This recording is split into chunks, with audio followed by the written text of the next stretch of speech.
Mashiach. Bless his Kadesh Shabbat. Let's pick it up at John chapter 5, verse 39. Search the scriptures, for in them you think you have eternal life, and there they will testify me. And you will not come to me, the Abba's name, you receive me not. Another shall come in his own name, him you will receive. How can you believe which receive honor one from another and not the honor that comes from Alahym only? Do not think that I will accuse you to Abba. There is one that accused Moses, in whom you trust. Had you believed Moses, you would have believed me, for he wrote of me. But if you believe not his writing, how shall you believe my words? Hallelujah for Yahuah. Let's roll over here to Deuteronomy chapter 10, verse 14. Let's thank the Lord.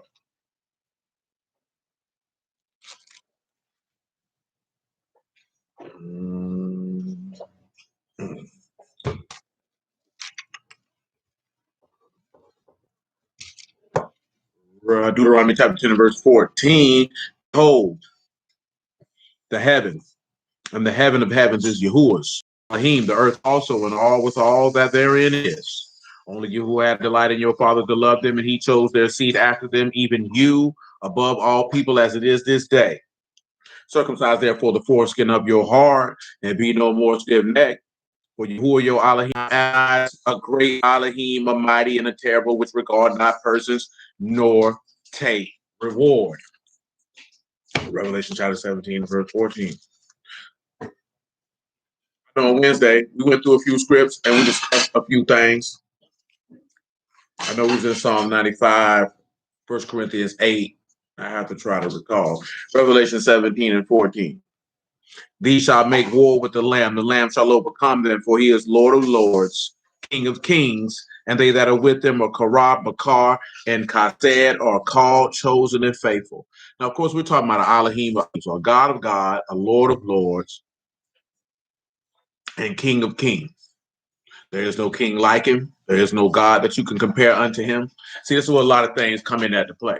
There's a lot of people try to compare many, many things to Yahuah and fail miserably. I guess a brother on my page, he consistently bringing up a very old argument, if you would. As God, what about this? What about that? What about this? What about that? You know what I'm saying? But it comes from the lack of understanding. But it also goes to the point of what I mentioned to you Wednesday and mentioned to y'all repeatedly, is that individuals like to sit around and argue about nothing. We were talking about this earlier. I want to go ahead and read it just because. Job chapter 42. Me and Will were talking about this earlier in regards to the difference of the people before Mashiach and the people after. Now, I think we've discussed this from time and time. I want you to understand something. People who, matter of fact, before I read Job 42, Hebrews chapter 11. Hebrews 11 and 1. Because I really want verse 2, but we got to read verse 1. Hebrews 11 and 1. Now, faith is the substance of things hoped for, the evidence of things not seen. For by it the elders obtained a good report. Trust and hope of Alahym. Now, the conversation in regards to this of what you know. Mashiach came and preached to the Ruachs in prison. Those who believed and trusted in Yahuah, of course, when Yahushua come manifest a word to them, they're going to believe it. Because the same thing that we start with every time the trap opens is that if you would have believed Moses, you would have believed me because he wrote it. But if you don't believe his writings, how are you going to believe my words? See, individuals don't believe the word. I keep telling y'all that because I don't want you to be shocked and amazed. And I want to make sure that when they say believe in Yahuah and believe in his prophets.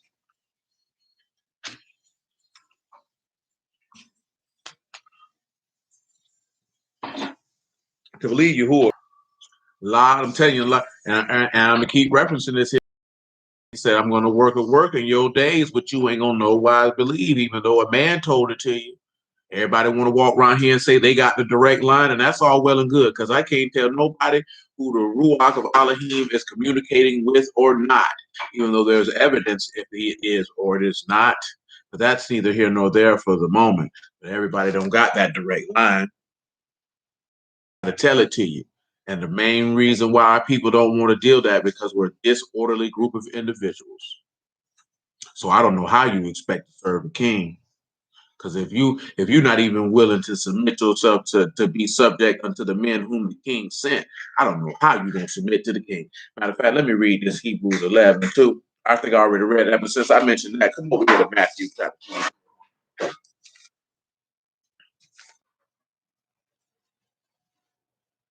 I don't know how we gonna do that. That is a hard proposition. How you gonna hearken to the king and you ain't even gonna hearken to his service? Make that make sense. That don't make damn bit of sense. Matthew chapter 20, that's not what I want. I don't want that right there. That is not what I want right there. I think Matthew 25, man, what I desire. Something else that I want. Oh, no.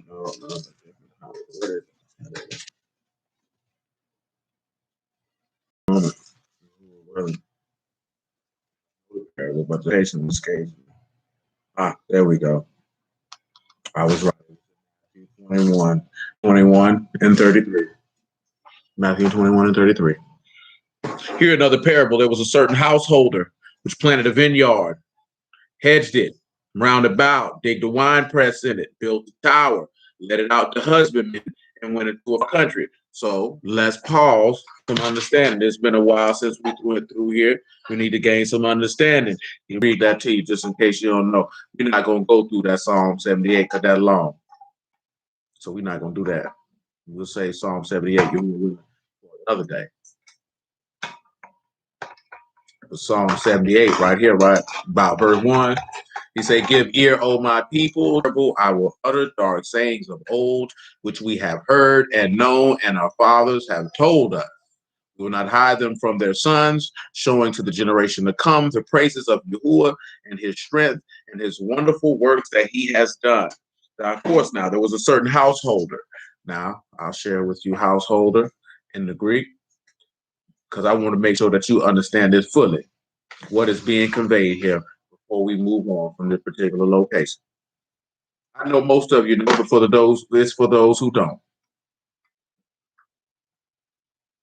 To be quite honest with you. Now, a householder. The word is Oko de potas. That is the master of the house, head of the house, head of the household. So, what we're going to do, I want to come over here to 1 Corinthians chapter 11. So when you see that 11 and 1, be ye followers.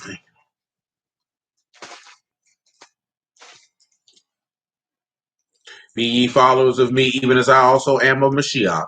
Now I praise you, brethren, that you remember me in all things and keep the ordinances as I deliver them unto you. But I would have you know that the head of every man is Mashiach, and the head of every woman is the man, and the head of Mashiach is Alahym. Now, 1 Corinthians 15, and came also the resurrection of the dead. For as in Adam all die, even so in Mashiach shall all be made alive, but every man in his own order. Mashiach the first fruits, and afterwards they that are Mashiach's at his coming. Then come the end, when he shall deliver up the kingdom to Alahym, even Abba, when he shall put down all rule and all authority and power. For he must reign till he put all enemies under his feet. To let him it is manifest that he is accepted, which did put him that put all things under him, that Alahym may be all in all. All that is just a long way to say that Yahushua is going to give the authority back to the man who gave it to him, which would be his father. Just for another note, John chapter 5. 5 and 25. 2.5 and 25. Make it 5 and 19 on general principle.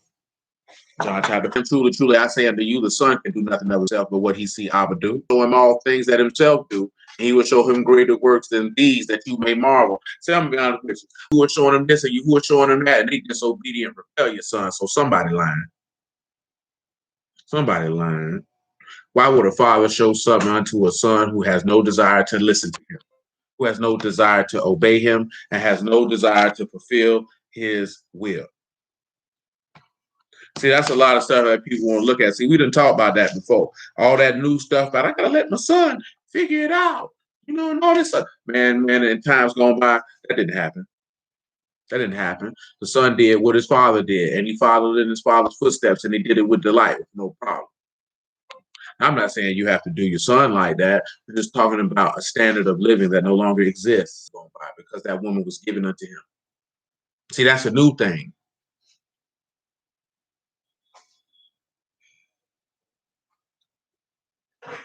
And I'm only mentioning this because we discussed some of these things on Wednesday, and that's not to focus on it for an extended period of time. But what I'm talking about is a new thing, a new way of living.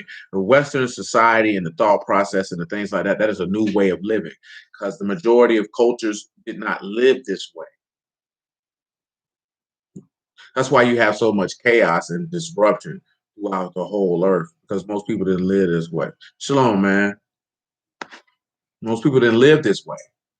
A woman went from her father's house to her husband's house. She didn't get to go around and ride on the cock carousel, looking to see who's coming from indiscriminately wealthy families. That's not what happened. And then if they sold wild oats, they did it with concubines and harlots, not just oh, I'm a rich dude, I went up in here and get all the beautiful women in the spot. That's not what happened.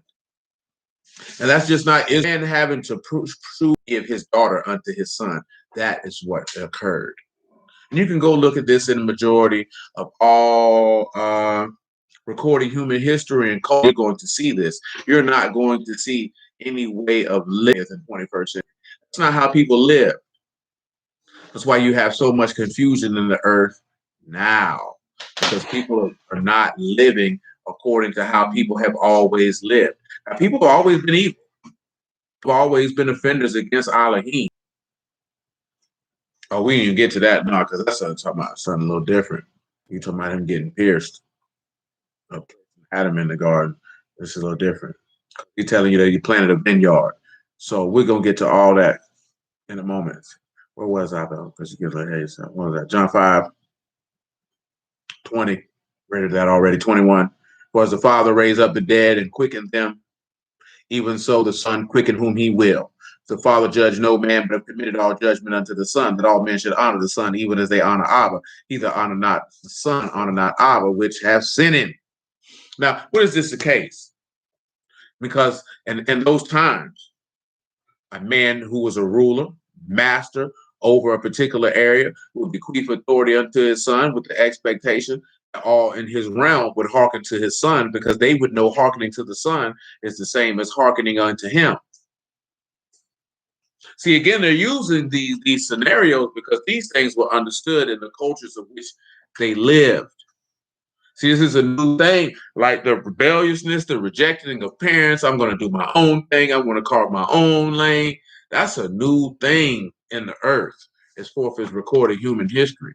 You know what I'm saying? That's why you don't really see that in other races of people. You don't see Asians and Arabs and all that there if they stay to themselves and don't come over here. You don't see that with them. You only see that with them when they come over here, that it changes and they begin to behave differently. You, as an individual who is a critical thinker, and I'm speaking to everyone, if you call yourself a critical thinker, if you call someone who is observant to the things that go on around them, you would have to pause and ask yourself, why do these other races over here, they don't think like people over here, and they don't operate like people over here, and you think they're weird because the things that they do, they're different than you. You don't understand why you have freedom. You have freedom in Mashiach, and you have freedom in the world. If you've been around people, I'm talking about people who are from other countries and they have not divested from their culture.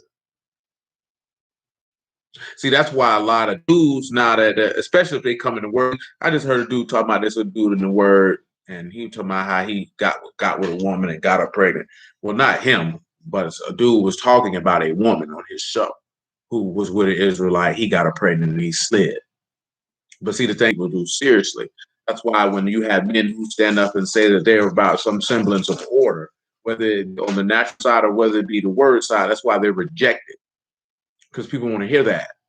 That's why they go to talking about, like I mentioned to you Wednesday, I don't like your tone. I don't like the way you said it. That's I'm telling these are people who hate the Lord.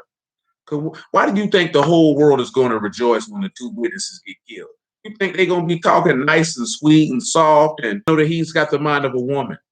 Because that's what women say. I don't done that. They've taken on the mind of women because they would rather be led by women than have the courage to let their testicles hang and stand up and be men and lead and care less about who is offended and focus more on the people who have a desire to be led to something tangible and positive than to be to the feeling of low matter.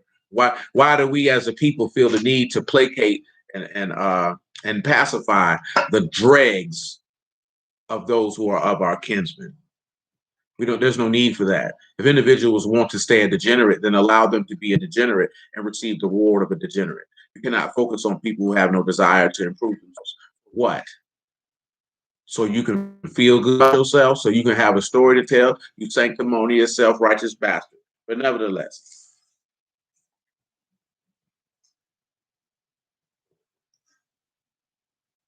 now remember, he said that this householder planted a vineyard. Pause. Come to Isaiah 5. Y'all know what we're going to look at. We talked about this probably about a couple months ago, maybe a month ago. Who knows? My mind ain't good.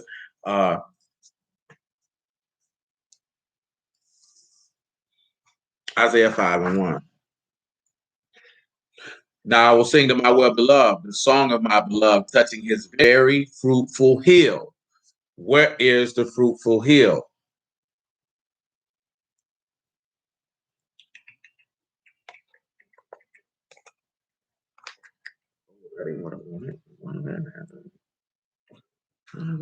Anybody know where the fruitful hill is? What is he talking about? Are you all right?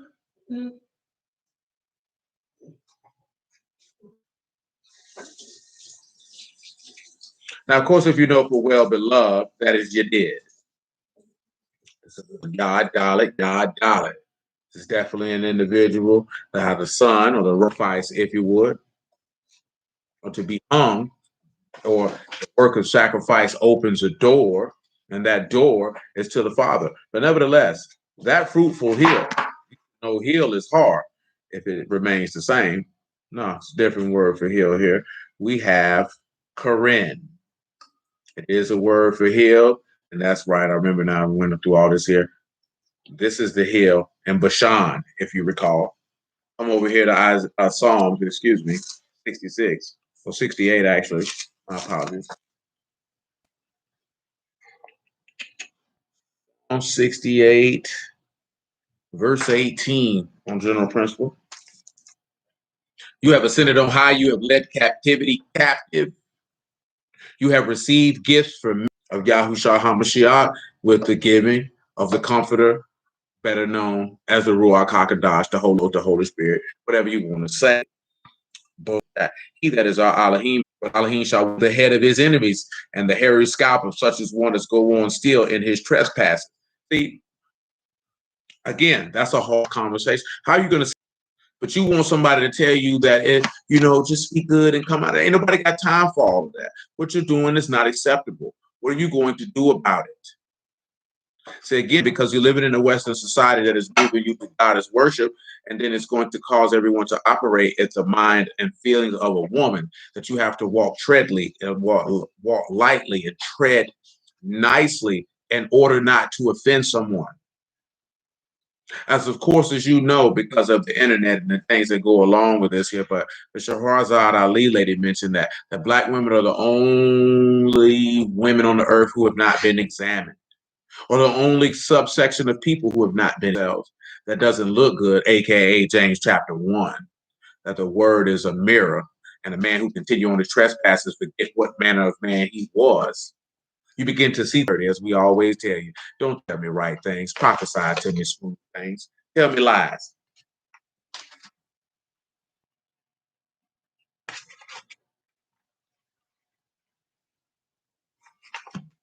Tell me lies. That's what we at with it. Because if anybody dealt with enough women, we know women like to be lied to. There was some dude, I remember when I was in prison, to play that song. Tell them what they want to hear. There's some men out here like to be lied to too, unfortunately. Why am I mentioning all of this? About your feelings, they care about your soul. People like to say, you got to correct people in love. You know when somebody's correcting you to be a douche.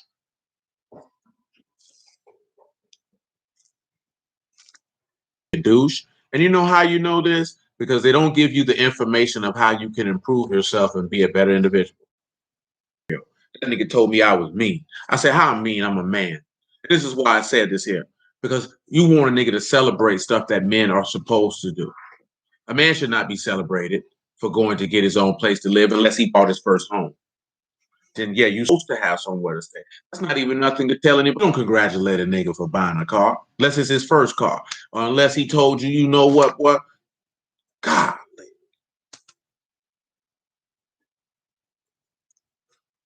I've been trying to get this Range Rover, boy, 4.6 with the levers. I grabbed that whole boy. Oh, pull up or let me see him. Cause you at your nigga, you want him to be proud of you.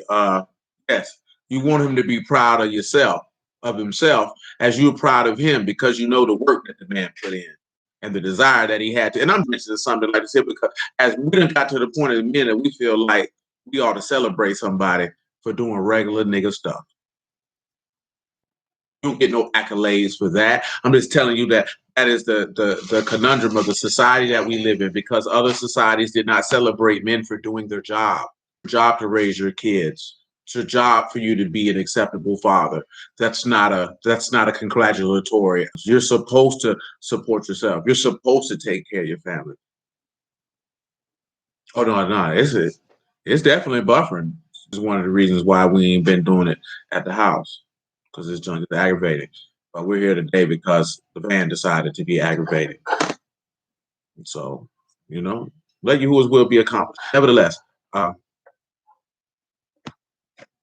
that's not to say that you can't tell somebody like, hey man, boy, you're doing a good job with your family. This, that, and the third. You know what I'm saying? See, that's different. If you're somebody who that man looks to with that he acknowledges, that he sees the work that he put in, and the men who just want to be acknowledged for doing regular stuff. You know what I'm saying? We don't even want to talk, because women talk about that type of stuff all the time. But like people, I keep the commandments, nigga. You supposed to. So what you telling somebody for? Definitely, because we don't. But you know what I'm saying? Like that's what you're. But and what I'm trying to impart is having the mind of a man, that the validation that I'm going to get is for receiving the reward of what I'm desiring to get from said activity. If I'm raising my son, there's something that I have in my mind that I desire for my son to achieve. So my validation is going to come from when my son achieves that. Not telling everyone what I'm doing to prepare my son to achieve what I desire for him to achieve. If I have a business, a goal, a career, it doesn't make any difference. I'm not telling everybody. So I don't even want to use that, because that's different. I'm not going to tell people that I pay my bills. Well, who else supposed to pay them, my nigga? Who else supposed to pay them? You know what I'm talking about? Like, who else supposed to pay them? You're supposed to. Ecclesiastes 12 and 13 tells you that. That's the whole people that. You're basic you are a simpleton of the highest order. You're an individual who is truly not serious about the endeavor that he is partaking in, because you feel the need to broadcast to other people that you're doing what you are supposed to be doing. And that is not what men from different cultures throughout the time of history had ever done. They just did their job. The fulfillment comes from the accomplishing of the job, not for others telling me. And I'm mentioning that because that is a female mindset thing in the man. It comes from where we dwell at. They start doing it to you in kindergarten. And if you went to preschool or anything else, really started there. I'm just telling you what a crafting of the mentality, that's where the entitlement comes from. That's where the laziness comes from. Because that's a divulging from culture. So all you gotta do, they never live like how we live over here.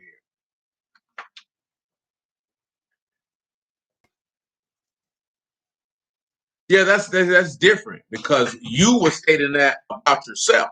You know what I'm saying? You weren't telling people, I raised my kids, I pay my bills. You were telling them, shoot, nigga, if you didn't know, boy, I'm a grade A father. I'm just letting y'all know. See, you were boasting on yourself. You know what I'm saying? Or as they said about Mashiach, you were bearing witness of yourself. That's a different situation. That's not what I'm referring to. I'm referring to as people, like I said, because I really don't want to mention it, because it's like, why you ain't celebrating? Because this nigga's a grown man and he bought a car. I'm not celebrating a grown man for buying a bucket. For what? because I wouldn't look for anyone to celebrate me for buying a bucket. Now, if I bought that Benz and I told you, boy, I'm gonna buy me this Benz, you know what I'm saying? Oh yeah, we gonna ball because see, I'm gonna pull up, I'm gonna get my nigga, we gonna float in the Benz. You know what I'm saying? We're gonna have a good time this day. That's a different type of situation. But we're just talking about men who are trying to say, look at me for doing regular stuff. I say what you did, you let it be known. Hey, boy, I leave my household, boy, just so you know. If you didn't know, now you know. I don't need you niggas to tell me because I know what I'm doing. That's different. See, that's a proclamation of confidence and an assertion in the eyesight of others. I know I'm nice with mine. Some people might call it arrogant. Some people might call it confident. I call it what it is. I know what I'm doing. And if you didn't know, nigga, now you know. But more so I'm talking about, and I really was using that to equate that to what EJ put on there. Oh, I keep the commandments. Okay. Good for you. What do you want me to do now? You know what I'm saying? Indeed, that I missed that when you just put that up there. Indeed, that. Psalm 68, 22. The Lord said, I will bring again from Bashan, I will bring again my people from the depths of the sea, that your foot may be dipped in the blood of your enemies and the tongue of your dogs in the same. They have seen your goings, O Alahym, even the goings of my Alahym, my king in the sanctuary. They seen where you went. And listen what he said, right? That you might be able to dip your foot in the blood of your enemies. That's a good reward. Y'all know Psalm 58 talk about that reward, and that is a lovely reward if you be so worthy enough to be chosen to do such a thing. Returning back to Isaiah chapter 5, because again, we're looking at what? We're looking at what? That hill of Bashan, and that's the hill of salvation.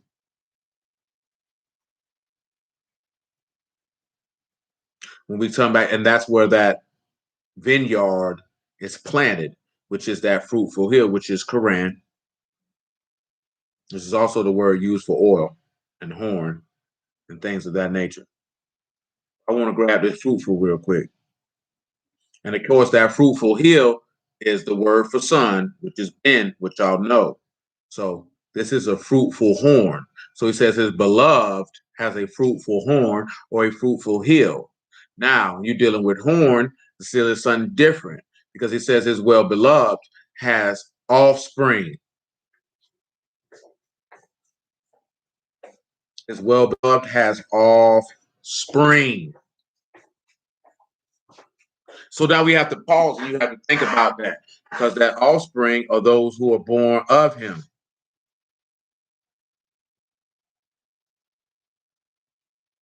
I want you to pause and I want you to think about that because that goes back to the verse 18 in Psalm 68 about he led captivity captive and gave gifts unto men. What is that gift that he gave you? 1 John chapter 3, verse 1.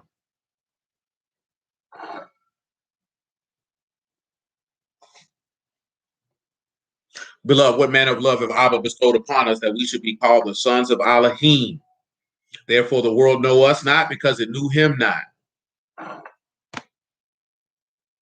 Beloved, now we are the sons of Alahym, and it do not yet appear what we shall be, but we know that when he shall appear, we shall be like him, for we shall see him as he is.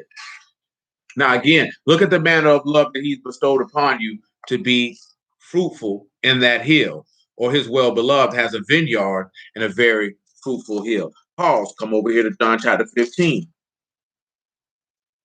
on general principles because of the vine statement. Oh, there we go. We got enough to get through there. John chapter 15 and verse 1. I am the true vine. My Abba is the husbandman. Every branch of me that bear not fruit, he take away, and every branch that bear fruit, he purge it, that it might bring forth more fruit. Now you are clean through the word which I have spoken unto you. Abide in me, and I in you, as the branch cannot bear fruit of itself, except it abide in the vine. No more can you, except you abide in me. I am the vine, you are the branches. He that abide in me, and I in him, the same bring forth much fruit. For without me, you can do nothing. So again, this is the vineyard. Now we're going to look at it because he's going to mention that he plants a choice vine. I want you to sit back and think about this. As his well-beloved have a vineyard that has a a horn of sons, or a hill of sons. A hill of sons. He says, as you see the Father, you see him. Everything the Son do, the Father do, the Son do likewise. So that means there's someone who's walking in a position, again, because this is harkening back to something that we talked about the other day, about in Revelation 5 in regards to this particular matter, about that he has made you kings and priests through his blood. So we're talking about a royal mentality, a ruler's mentality. Or as I told you, a young lady that I know, when I was talking to her, and I was like I said, it's unfortunate that she's not married, probably not going to get married, because she does not yield to this particular mindset that submission is taking on the mind of another. You have not fully submitted if you have not taken on the mind of the person you're supposed to be submitting to. But what does this society tell young women? Don't lose yourself. Maintain yourself. Why do I have to lose myself in being a mother and a wife? Why am I mentioning that? You should already know, because that translates to what they're telling people over. Don't lose yourself in Mashiach. Don't lose yourself in religion. Don't lose yourself in the word. Maintain your identity, because you have to be separate from God. Why do we have to be one with him? Why do we have to do this and speak as he does? Because you are one with him.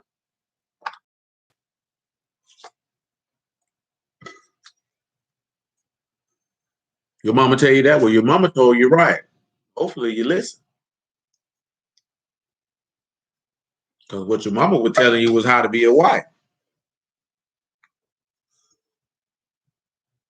But we have to look at that.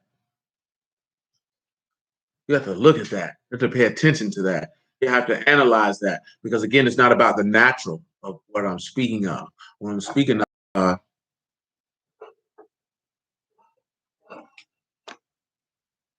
did he actually, okay, if the payment we owe for mistakes is suffering forever in hell.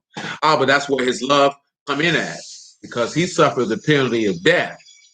Now see, and I understand your question, so it's not a bad question. So did he ever pay the penalty for one person's sin, since he wasn't tortured forever and ever? Now, this is where you have to understand the difference between the two covenants. The second covenant, of which was instituted upon his death, and then reinforced upon his resurrection and ascension, is what brought in the lake where the worm dies not and the fire shall not be quenched. That was not the penalty for violating the first covenant. Violating the first covenant simply was death. So by product of him being impaled and tortured and dying, he took on the penalty of sin for all, because the penalty of sin of all is death. But because there is a new covenant that has an everlasting reward of salvation, which was not attached to the first covenant, because the reward of the first covenant was simply to dwell in the land, there comes a more excruciating penalty other than death, because all men taste death, but all men will not taste the second death, which is the lake where the worm dies not and the fire shall not be quenched. And let me know if that satisfies your query. And if not, then we can parse it out through the text and make it crystal clear and plain. That will suffice you. But let's continue. Isaiah chapter 5.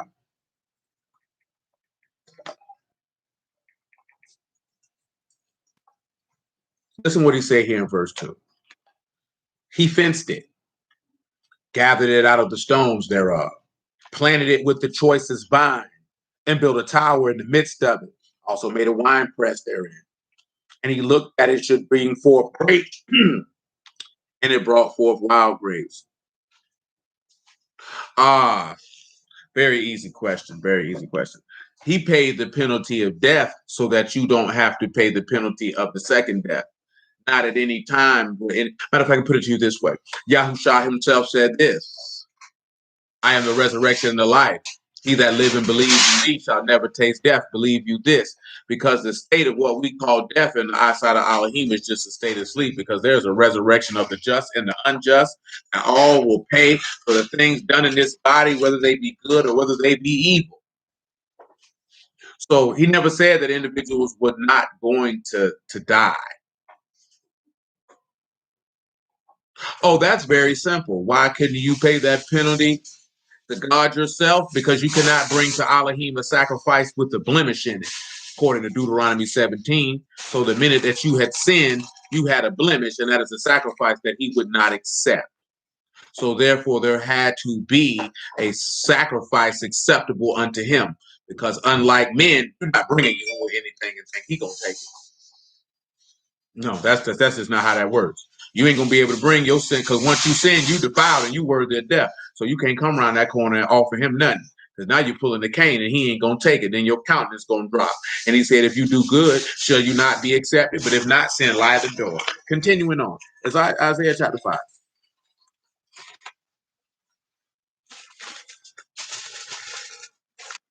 I was going for choices vine. If you recall, that's Sorak, choice species of vine. These are choice grapes, richest variety of grapes, noblemen, Shan, Rosh, and Kuth.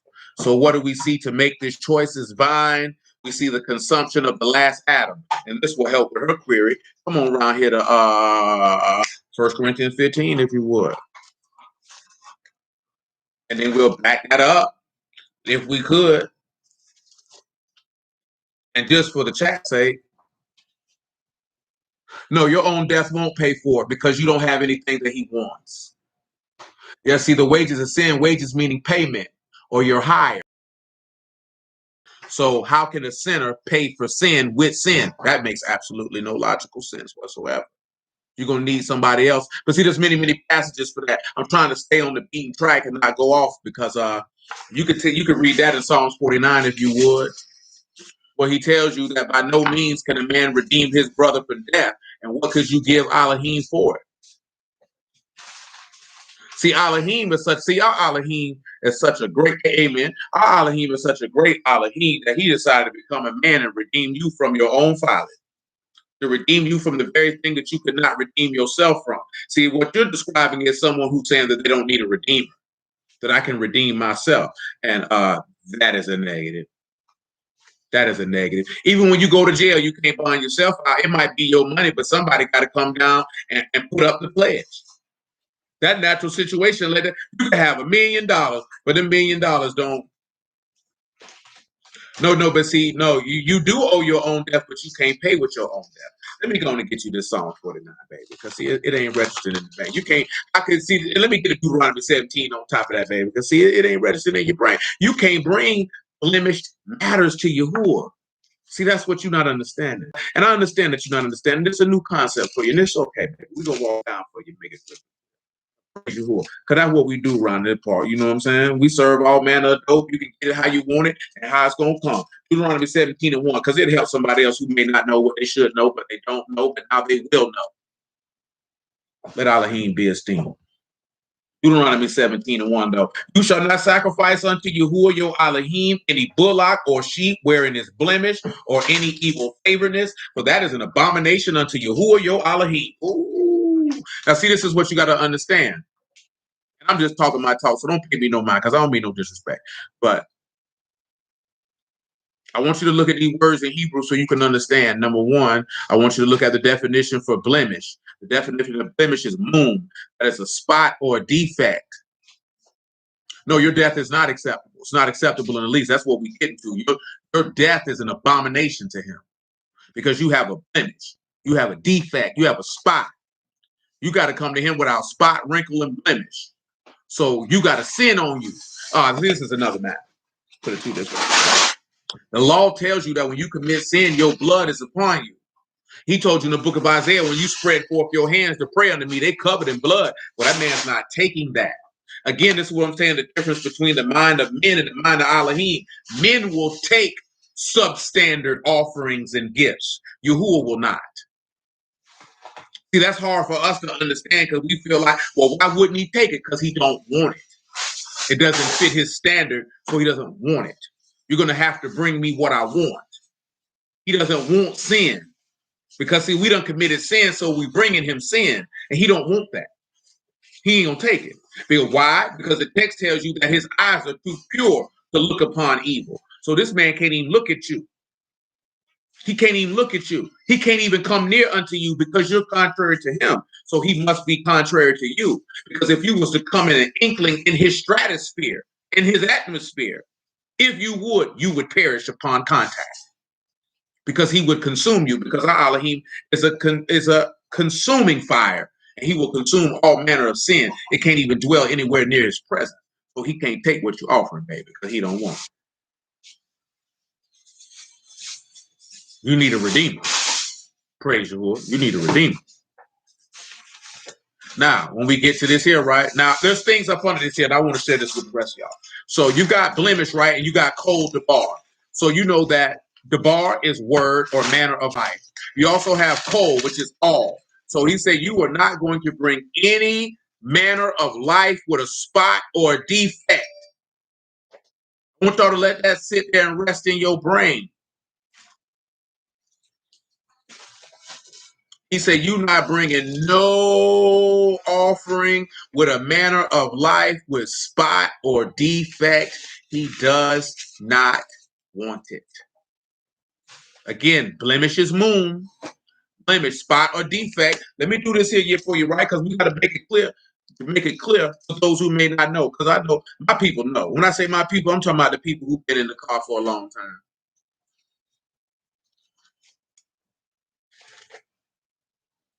Just pause. Be patient, baby, because you're asking a lot of questions. And see, the thing I know is if you're asking a lot of questions without digesting what I'm telling you, that means you're not listening to what I'm saying. You're listening to respond. You're not listening to understand. Sometimes you got to slow your mind down to listen to understand, baby, to be able to pick up what I'm putting down. But nevertheless, now I done forgot where I was finna head to. Now I remember. Let Alahym be esteemed. Job 11. Come on, Ronnie. Just pause for a second, baby. Let that word rest in your spirit. Let that word of Alahym just resonate. Let it resonate. Job 11. You know what I'm talking about? Amen. Amen. That's all. We're just trying to persuade you with salvation, baby. That's all. Again, don't pay me no mind because I ain't got good sense. Pray for me. Job 11:12, though. For vain men would be wise, though men born like as a wild ass colt. Here we go. If you prepare your heart, stretch out your hands towards him.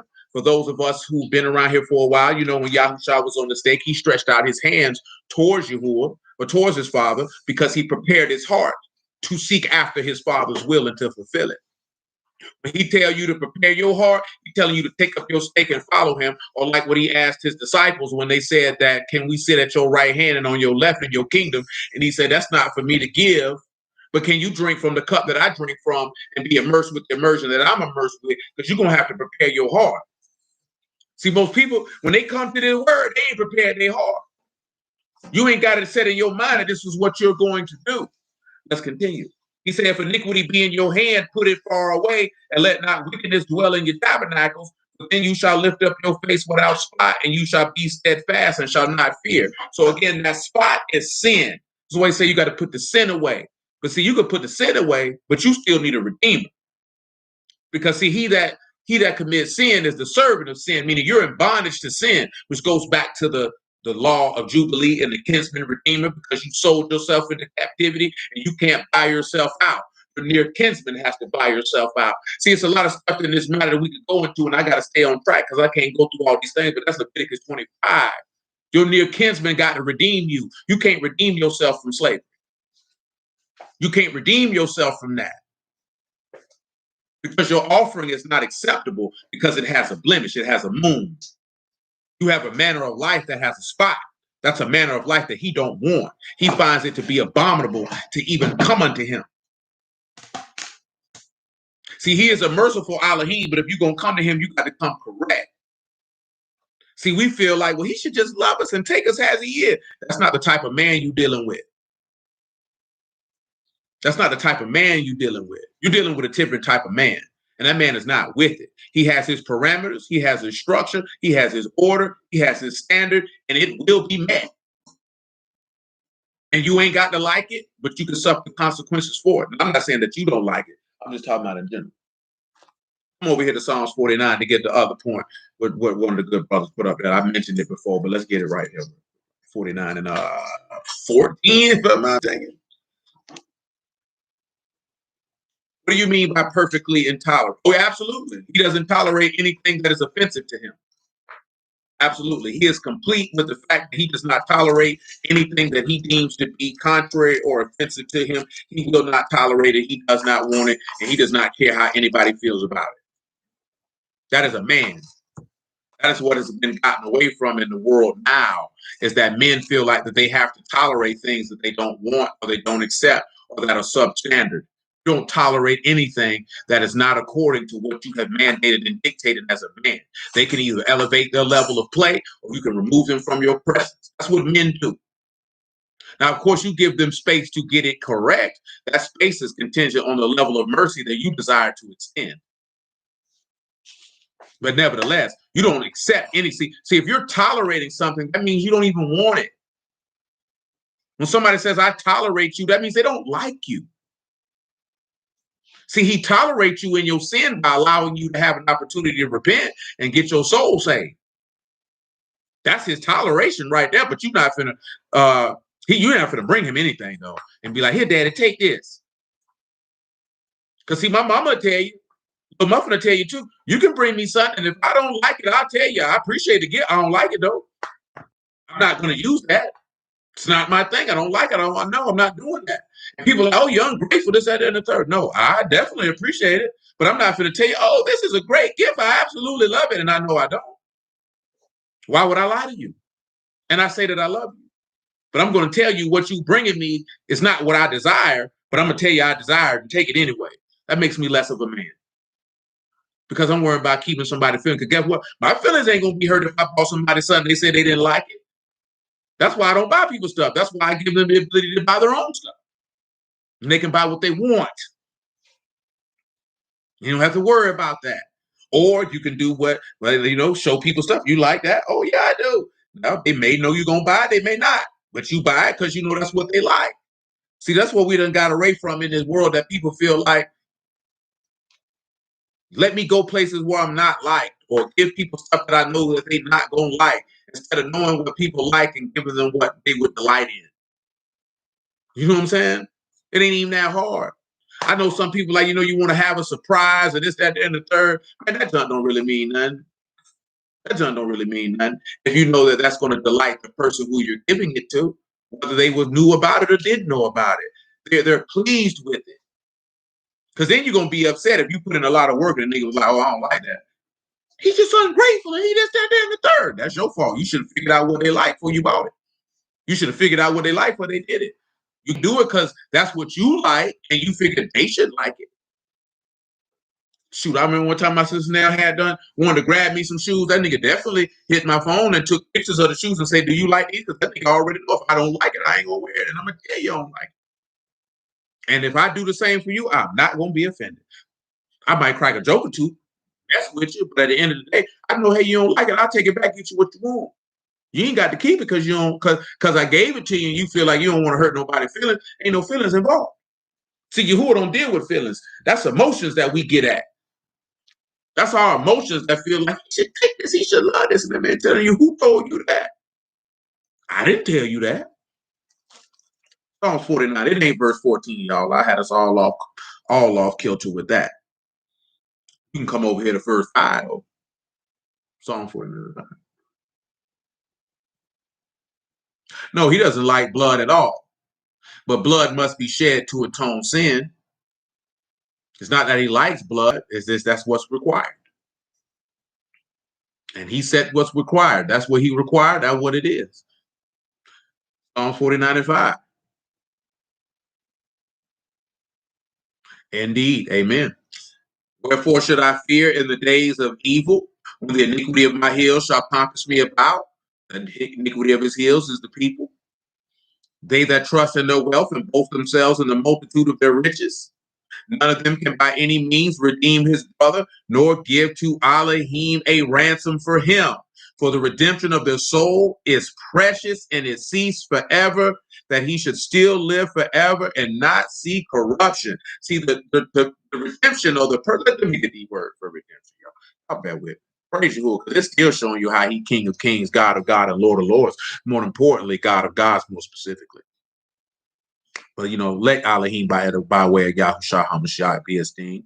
His mercy endures forever. His word is righteous and just altogether. Let's look at redemption.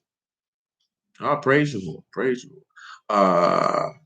Different word for redemption than we're used to. It's pityam. That's a ransom or redemption.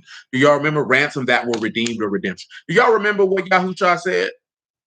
He said he did not come to be served, but to serve and to make his life a ransom for many. Pay, Dalet, Yod, Meme. Interesting characters all the way around the board. Because you take pay, and you know that that's that word. You take Dalet, now you have a sacrifice. You take Yod, now you have a manner of work. You take that and now you have someone who has secured Meme or water or life.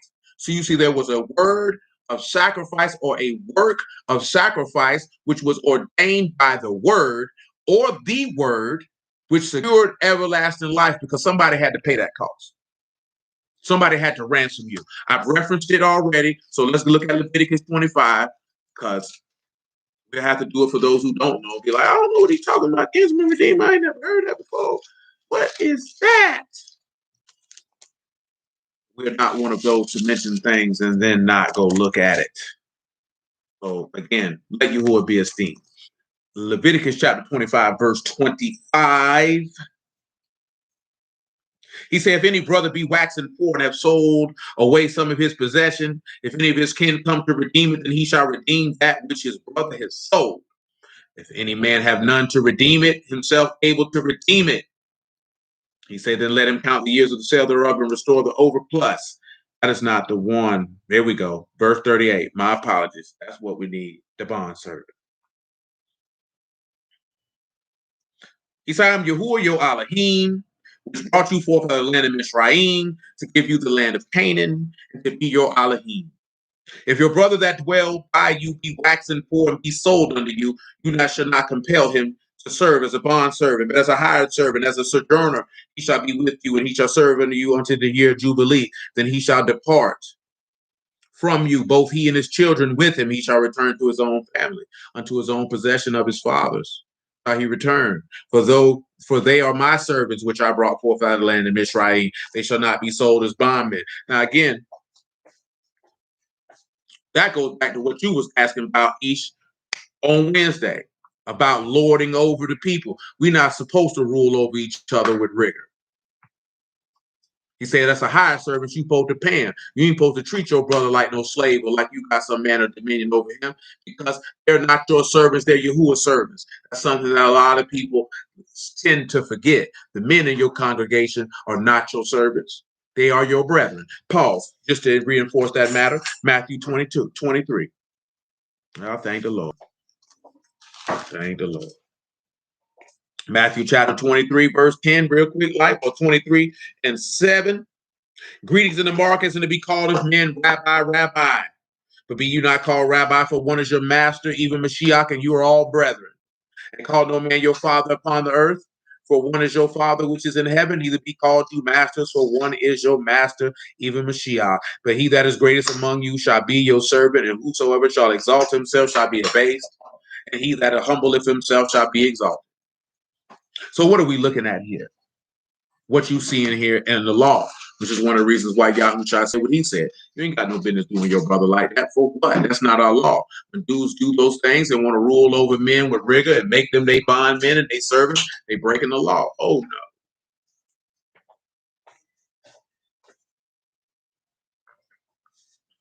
no. That ain't what you want to do. That ain't what you want to do. Verse 43, Leviticus 25. Oh, that's what I just said. You shall not rule over him with rigor, but you shall fear your Alahym. Both your bondmen and your bondmaids which you shall have shall be of the heathen that are round about you. Of them shall you buy bondmen and bondmaids. Go over the children of the strangers. I don't need all of that. We got to get to the point. Verse 47. If a sojourner estrange you, wax rich by you, and your brother that dwell by him wax poor, and sell himself unto the stranger, or sojourner by you, or to the stock of a stranger's family. He that is sold, he may be redeemed again. One of his brethren may redeem it. Either his uncle or his uncle's son may redeem him, or any of that is near of kin unto him of his family may redeem him. Or if he be able, he may be redeemed himself. Now, see, that's he said, if he able. Now, let's look at what it says if he's able. Because then you would have to look at, are you able to do it?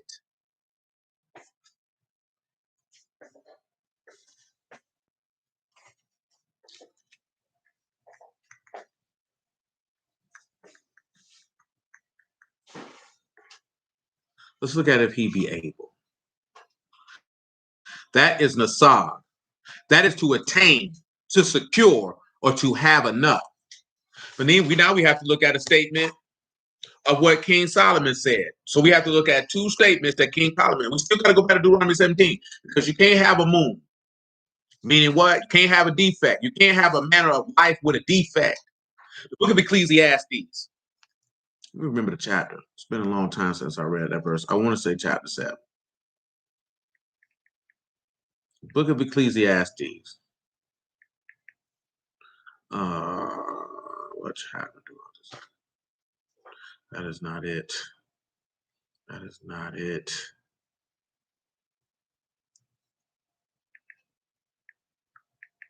We could get 1 Kings chapter 8. I know that much. I can recall. It's been a long time since I read this particular passage. And it's escaping my brain. 1 Kings chapter 8, verse 45, first and foremost. The other one will come to mind you in a moment.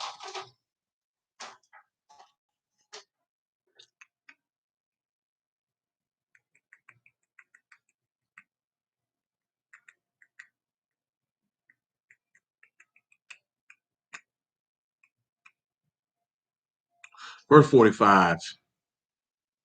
I don't know verse 45 what I want. Matter of fact, back that up.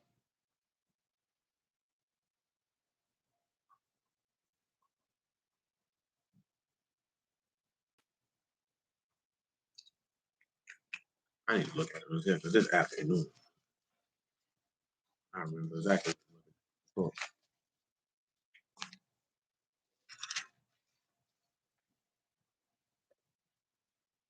Yeah, I was right the first time. 1 Kings 8 and 44. If your people go out to battle against their enemy, whatsoever you shall send them, and shall pray unto Yahuah towards the city which you have chosen, towards the house that I have built for your name, then hear you and shall hear their prayer and their supplication to maintain their cause. If they sin against you, for there is no man that sin not, and you be angry with him and deliver him to the enemy, so that they carry them away captives unto the land of the enemy far and near. That's your first witness. He said, there is no man that sins not. Ecclesiastes 7 and 20.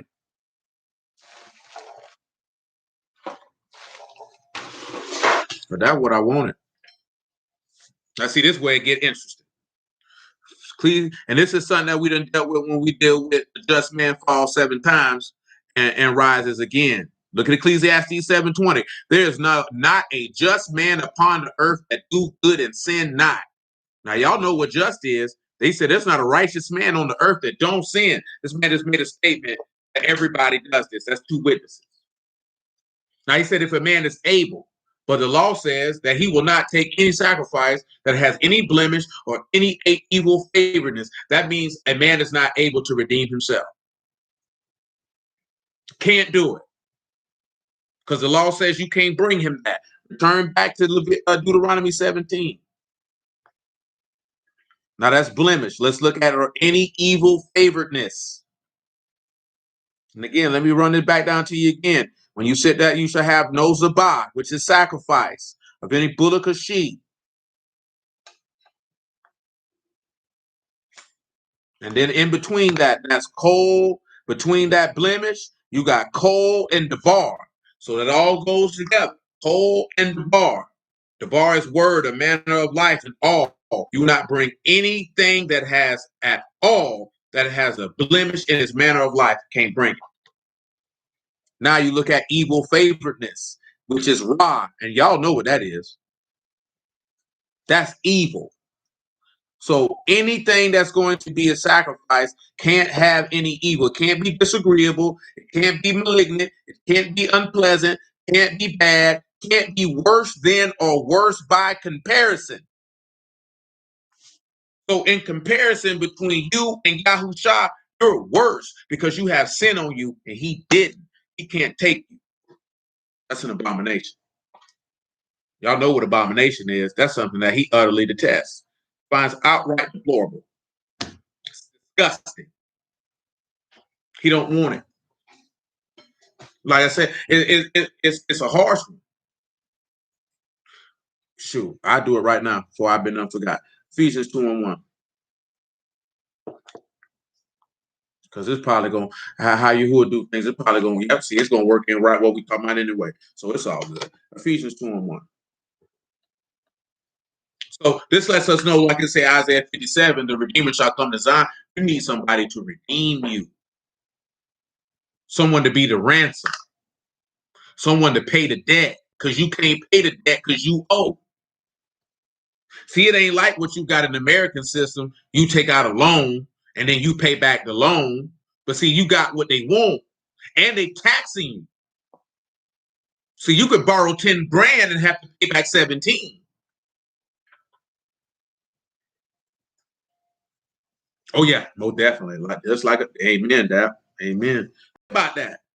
See, now look at this here with Yahuah. You've been committing sin, and what are you gonna pay him back with? Your sinful body?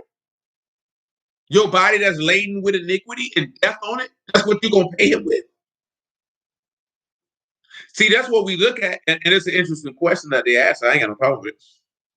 It shows you how he's a God of gods and a Lord of lords and a King of kings, because he was a merciful enough king to offer himself and make himself be in service to himself, to you, I should say, so that you didn't have to pay back something that you couldn't pay. That he loved his what's the word I'm looking for? His subjects, his servants, his kingdom so greatly that I'll become a man. I'll make myself less than who I am and be tortured and impaled in order that they might become as I am. That I might extend unto them the great gift to be as Alahym, and all they have to do is pay me with repentance and obedience. Praise Yahuah. That you can't even, that doesn't even equate in our mind, because we don't have that type of concept of that level of love. That's why he say, what manner of love that the Father bestowed upon us, that we should be called the sons of Alahym. Many of us don't really let that sit and rest in our brain, how serious that is. But serious it is. Serious it is. And great. Ephesians 2:1. He said, you have he made alive who were dead in trespasses and sins. Pause. Now, let's look at that. Some of them we already read. Number one, he have quickened. That quickened isn't there, because that is in italics. So you who were dead in trespasses and sins. Let's take a look. Ezekiel 18.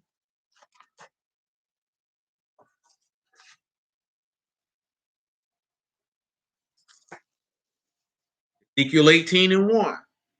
Amen, Tavon. In the land of Yasharal, the fathers have eaten sour grapes, and the children's teeth are set on edge. As I live, saith Yahuah Alahym, he shall have none occasion any more to use this proverb in Yasharal. Behold, all souls are mine. As the soul of the Father, so also the soul of the Son is mine. The soul that sin, it shall die. And we done read what? In 1 Kings chapter 8, and Ecclesiastes chapter 7. That there's not a man who do good and sin not, and that all men have sinned. Therefore, you must die, so you cannot be a sacrifice that he will accept. That's why you're not the choice vine. Which goes back to what we were reading is Isaiah 5. Praise you. Do you see how he do, how he does what he does when he seeks to do it, that you may understand? You understand? You can't bring that to him. You're not that choice vine. That man said he made a vineyard and put a choice vine in it. That choice vine being Yahushua.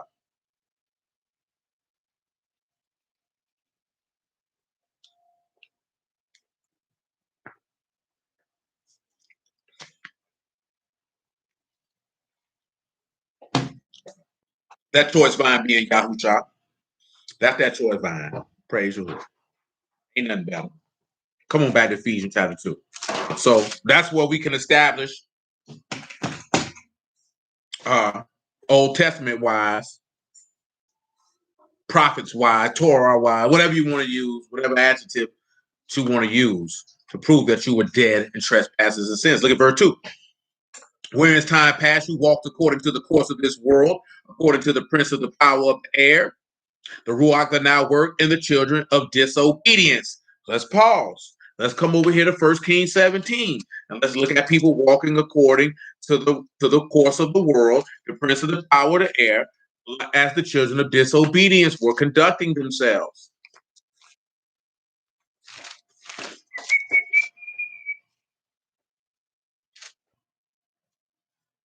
Now, I'm going to put this out here because some of y'all should know this, but if you don't know, that's fine. The same way that they just asked, hey, can you touch on this briefly? Some of you done did this in the past. If there's something that is along the lines that springs in your brain while we going and you want some understanding, do not be remiss nor hesitant nor reticent to type that in there so that it can be addressed. Because 99.9% of the time, it probably will. And most of the time when that happens, Yahuah knows for the most part, it usually coincides with what we're already doing. It's only been a handful of people that come in here and ask questions and ask for understanding on verses and passages that have absolutely nothing to do with what we're talking about. It's very rare that that happens. I said 1 Kings 17, I mean 18. I'm sorry. Excuse me.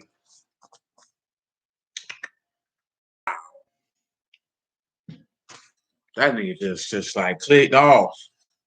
You know what I'm saying? Like that just clicked off. Like whole screen went black. Like this here nigga, that's weird. You understand? 1 Kings 18 and 17. And it came to pass when Ahab saw Elijah, that Ahab said unto him, are you he that trouble Yasharal? See, again, remember Ahab said something about Elijah. He said, I don't like him. He don't never speak good about me. What he said about Micaiah, excuse me. See, that goes again to people who want to be lied to. And one thing for certain and two things for sure, if you want to believe Elijah, Yahuah will let you believe him. And he'll give him to you too and let you believe him so you can die in him. One of the things that by the grace of Yahushua that we've always tried to do since this trap done open, about 8.5 years ago. And that is, you need to know what type of man you're dealing with so you know if you want to be down with him or not. A lot of people don't know what type of man Yahuah is and if they want to be down with him or not. You have an image of what you want him to be, what you think he is versus who he's telling you he is. He is a very loving man. He's a very merciful man. He's a very compassionate man. He's the most humblest man you've ever encountered. He is the great and mighty Alahym, higher than all men, gods, and anything that be conceived in the man on earth. But he is not to be disrespected. He does not take anything less than his standard. He does not delight in things that he is determined to be abominable, unpleasing to him. He has an order, he has a way, and it will be fulfilled, or there's consequences and repercussions. As simple as that. He's an austere man. He's a very disciplined man. He says what he means, and he means what he says. He is a forgiving man, but he will definitely hold you accountable for what you've done. See, that's one. I was reading something. Matter of fact, well, I seen your man, you know, mad.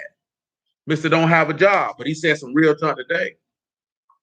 That man said today, and I felt him on that. He said the most evil thing that an individual can do is co-parent and break up a household and break it up. He said people don't even fight to maintain their family because they worry about I ain't happy and I ain't this and I ain't that. And pretty much he broke it down, you a selfish bastard because y'all should already know this. The family unit is the greatest expression of love that can be manifested on the earth. People take it lightly. And I know everybody don't come from a great familiar background, and that's all well and good. But once you reach a certain age, you can't be living in that no more. What your people did or didn't do, because you grown now, and it's your life. And are you going to allow that to continue to control and dictate what you do, or are you going to take control of your own life? Now, see, a woman can get away for that for a season, but a man cannot. Because don't nobody want to hear that. Not once you reach. Once a man get to 25, don't nobody want to hear about what your daddy didn't do. Or what your mama did. Don't nobody want to hear that, my nigga. What you gonna do, bro? If it's that serious, go get some help. Don't sit here crying about what somebody didn't do. Go get some help. You know what I'm talking about? So when you do that and you begin to do certain things, you begin to get held accountable. That goes back to the thing that I mentioned before about our women not being examined because there has to be a level of accountability. And our women don't get that. And then when you begin to give it, you hate your mama. You're gay, you're this, you're that. And at that point, why would anybody want to deal with such a petulant child? Because now you're disagreeable, you're hard to deal with because an individual can't even tell you that the things that you're doing are not acceptable. It's not acceptable for you to be going around these streets clapping booty cheeks. You know what I'm talking about? So nobody wants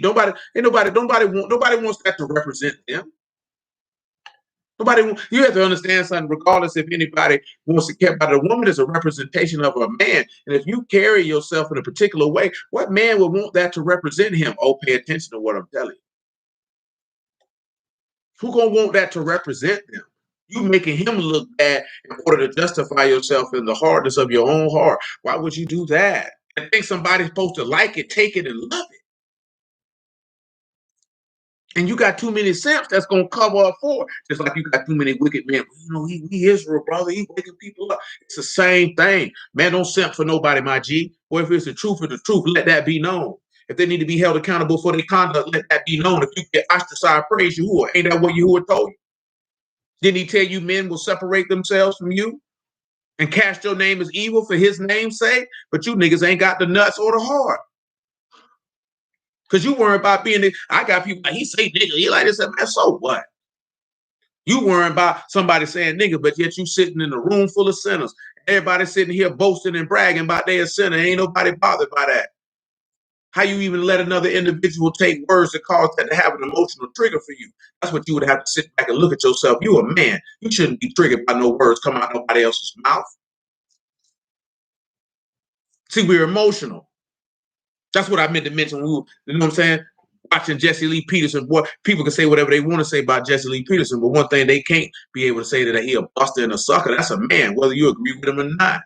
See, one thing about a man gonna say what he stand on, and if you don't agree with him, that's fine. See, niggas get in their feelings if a nigga don't agree with you.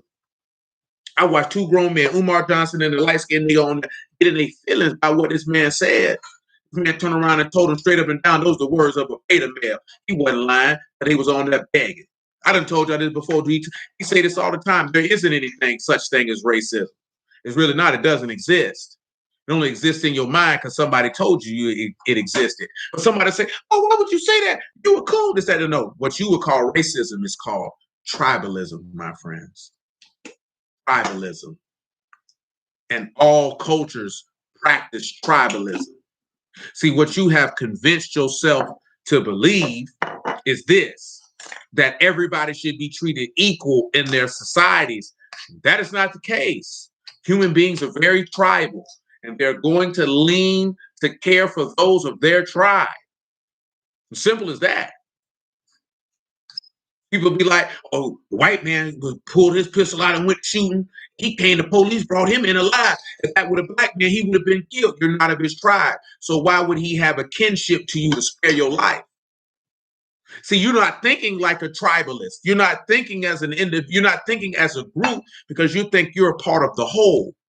So you think what the tribe will do for their tribe, they're going to do for the whole, and they're not.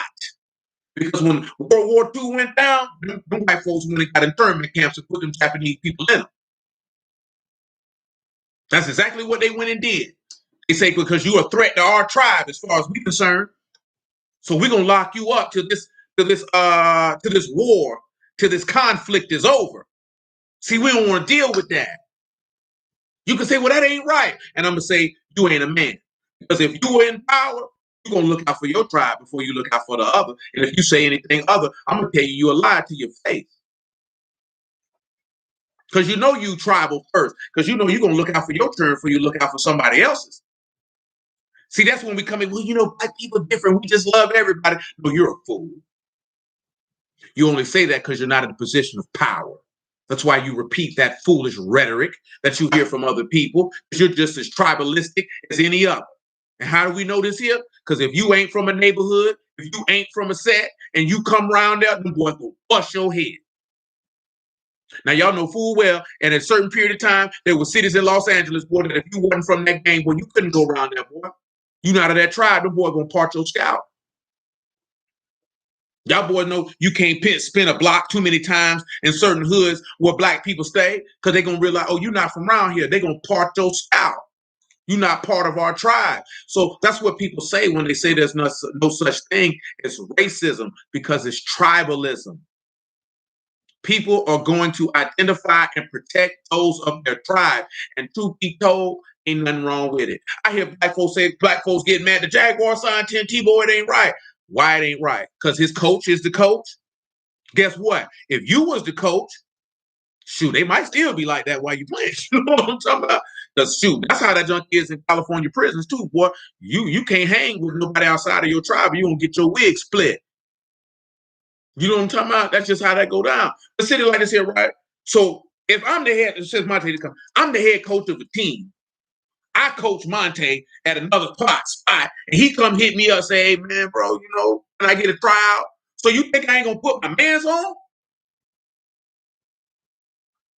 Indeed, and that's called La Costa Nostra, our thing. That's what the mob called it. When you hear the La Costa Nostra, our thing. This is what, like, you can't even be a made man if they can't trace your bloodline back to the old country in Sicily. Can't even be a made man because you got to be part of the family. That's tribalism.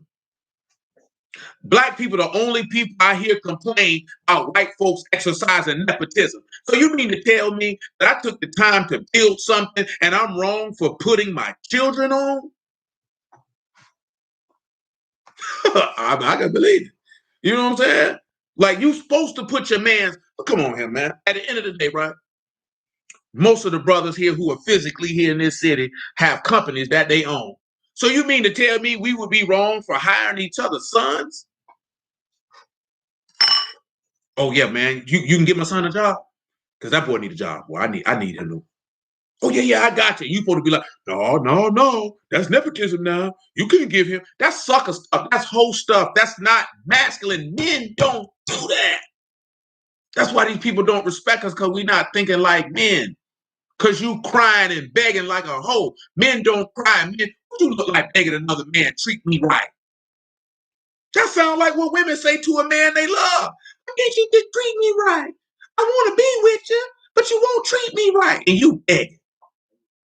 And you wonder why these people laugh at you. Look at this whole nigga begging another man to love him. You a whole man yourself. Stand up and let your nuts hang and do what you supposed to do, boy. Do nobody respect that? You begging. Oh, they gave away this much money to the farmers, but the black farmers only got this here. That's your problem. Ain't nothing wrong with it. That's how it's supposed to be. That's what I was told as a kid. It ain't what you know, it's who you know. That's why most black people don't get ahead like they want to, because they don't like to network and connect with people, that they can have connections with people who can get them in where they want to be at. People like, well, they ain't hired Kaepernick because don't nobody like it. People hire people who they like. People do business with people who they like. Now, if you're extremely talented, they'll overlook the fact that they don't like you. But black people don't like to deal with that. People deal with people that they like. And you walk around and think that you can have such a petulant and despicable and rotten attitude, and people are supposed to take it. Oh, sound like sin to me. Sound like that's what we do with Yahuah. Oh, no. Oh, no. And you know what? I'm glad you said that, right? You say you got your first job because your mama friend got you in. And guess what? The only way you can get in the kingdom is you got to know somebody who knows somebody. Oh, no. Oh, if you don't know Yahuah, then you can't know the Father, then you can't get in. You got to be down with somebody to get you in. If that ain't nepotism, I don't know what it is. We just said he got a very fruitful hill, a hill full of sons. Only his sons get in. He only hire his offspring. He don't hire other people. He don't hire strangers. Oh, no, they don't like that. Tribalism to the fullest. Ain't nothing wrong with that. So you have to get out of that mindset, because truth be told, racism is a tactic to divide people, to have them constantly arguing and fighting with one another. That's not to say that there are not systems that have been set in place in a governmental structure and with the intent to oppress another group of people. That is not being cast to the side or not being acknowledged at all. But the construct of saying that it's racism is something different. It's a tribe seeking to maintain their superiority in existence over another tribe. And that is consistent in human history. You think when Genghis Khan was conquering all them doggone lands, and he made sure to make everybody in those lands that he conquered equal to him and his offspring? If you believe that, you a fool.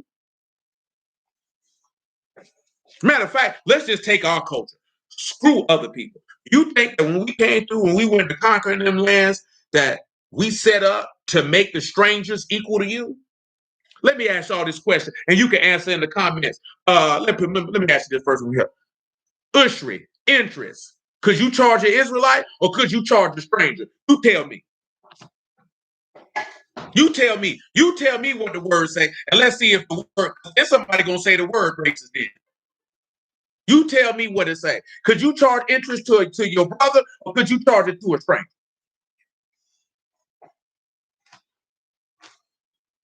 So then if you charge it to a stranger, that's tribalism, because there's a system set in place to where somebody is not equal to another.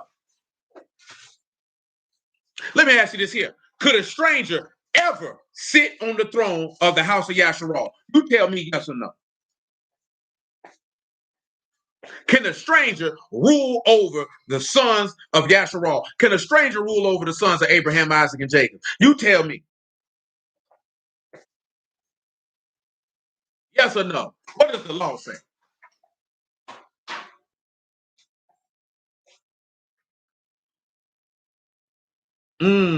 So guess what that means? That would be racist then, because a group of people could never ascend to a position of power amongst another. What say you?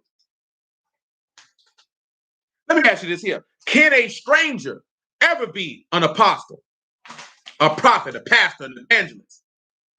Could they ever do that? You don't have to answer. I'll answer for you. The answer is no. So then by definition of what we say is racist, you understand?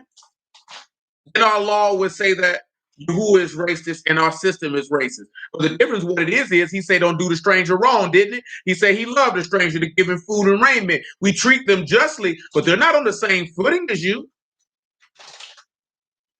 See, that doesn't make sense. But when you understand rulership and you understand authority and power, you understand that there's a ruling class and there's a class under them. And that class under them is not going to have the same rights and equality as the class that is ruling. That's why when we read about Rahab, them read it like this here. Or what about the Midianites that came through with the moldy bread? Or the Gibeonites, excuse me, with the moldy bread. They made them boys use wood and drawers of water. No, that's absolutely not. That's not happening.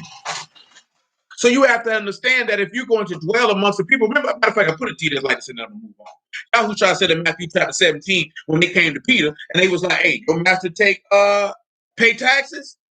He like, yeah. And he said, man, Peter, what is you thinking? He said, who do they tax? Children or strangers? He said, strangers. He said, then the children are free. You understand that? Because he looking at him like, man, you wilding, bro. What is you doing? What is you doing? We're not no strangers around here. But in the construct of what was going on, you were. But he let it be known, I'm not equal to them. I'm not.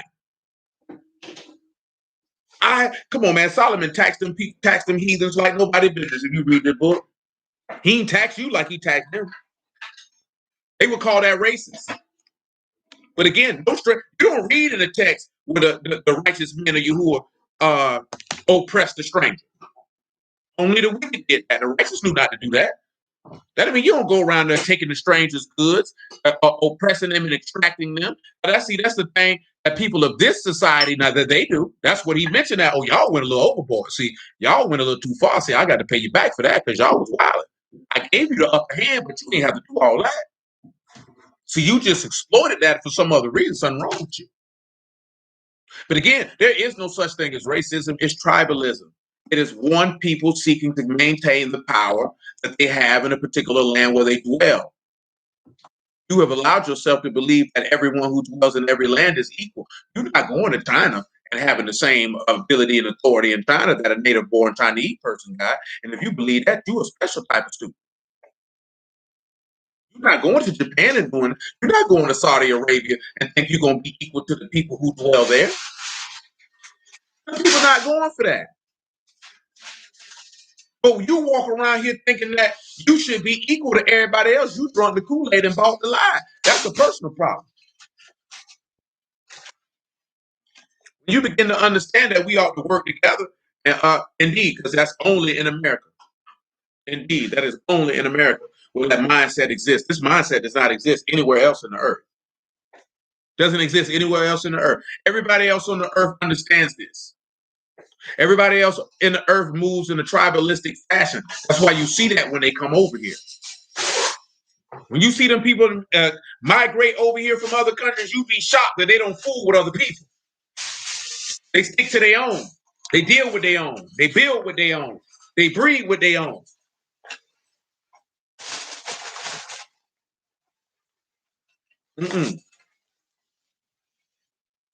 No, you don't hear this in other countries where we scatter. Because everybody, but that's a whole nother thing. Y'all should know that that man divided up the inheritance of the lands by tribe. That's done lost over here. I done got lost over here. Once you understand that, you'll stop begging these people. You'll be going to beg your Alahym versus beg a man. That's some old. That's how you know we ain't got no God right then and there, because you go to ask a man and not Alahym. Please treat me good and give me what I want. See, you racist. Oh, you taking up for him? You a coon. That's what them niggas like to say. Them white folks stay on code. They ain't staying on code. They staying on tribe. You ain't staying on tribe because you really want them to love you. You want to be equal to them. And it pains you to your soul that you're not. That's why so many of our people boast and brag. Oh, when we get the kingdom, we're going to be this here. See, your insecurities are shown. I ain't got to boast and brag about when we get the kingdom, we're going to do this here. Because I already know that, because we talking about godly rule. See, I ain't looking at this as some vindication because we just broken down people. I'm looking for a godly rule, not to just say, "Oh, we got the upper hand on these crackers now, boy. We on top." Oh, no, we on top because godliness reigns and sin is destroyed. Let wickedness be abolished and extinguished and exterminated from the face of the earth. It's a disgusting and deplorable and vile thing that brings great pain to our souls that we must even dwell in the midst of such a wicked group of individuals, regardless of what nationality that they belong to. The wickedness offends me. It vexes my soul. We got to walk around here and see niggas kissing in the mouth. Men who think they women and women who think they men. All manner of prostitution, drugs, murder, and robbery. Idolatry by the day. Nigga, we don't take no pleasure in that. And we don't care what you look like, who's doing it. You all equally vile to us. Nevertheless, let Yahuah be esteemed. Let his word be magnified.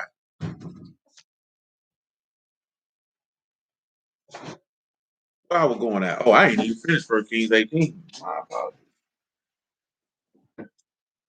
18 and 18. 1 Kings 18 and 18. I don't be mean to go on no tangent. And he answered, I have not troubled Yasharal, but you. He said, I ain't did it, you did it.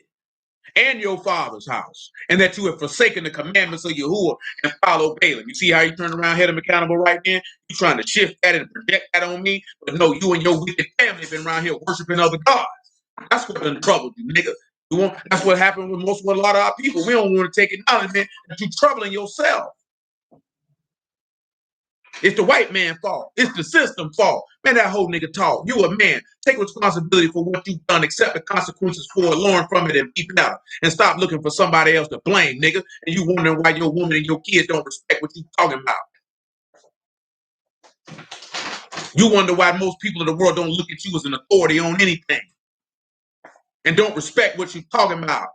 Because you looking for somebody to blame.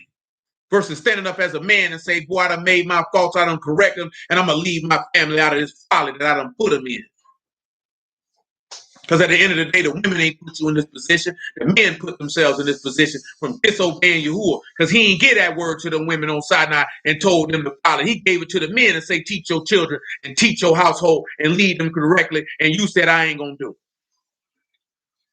Because there wasn't no women out there that say, make us no God out of these earrings. Because we don't know what happened to Moses. That was a gang of men.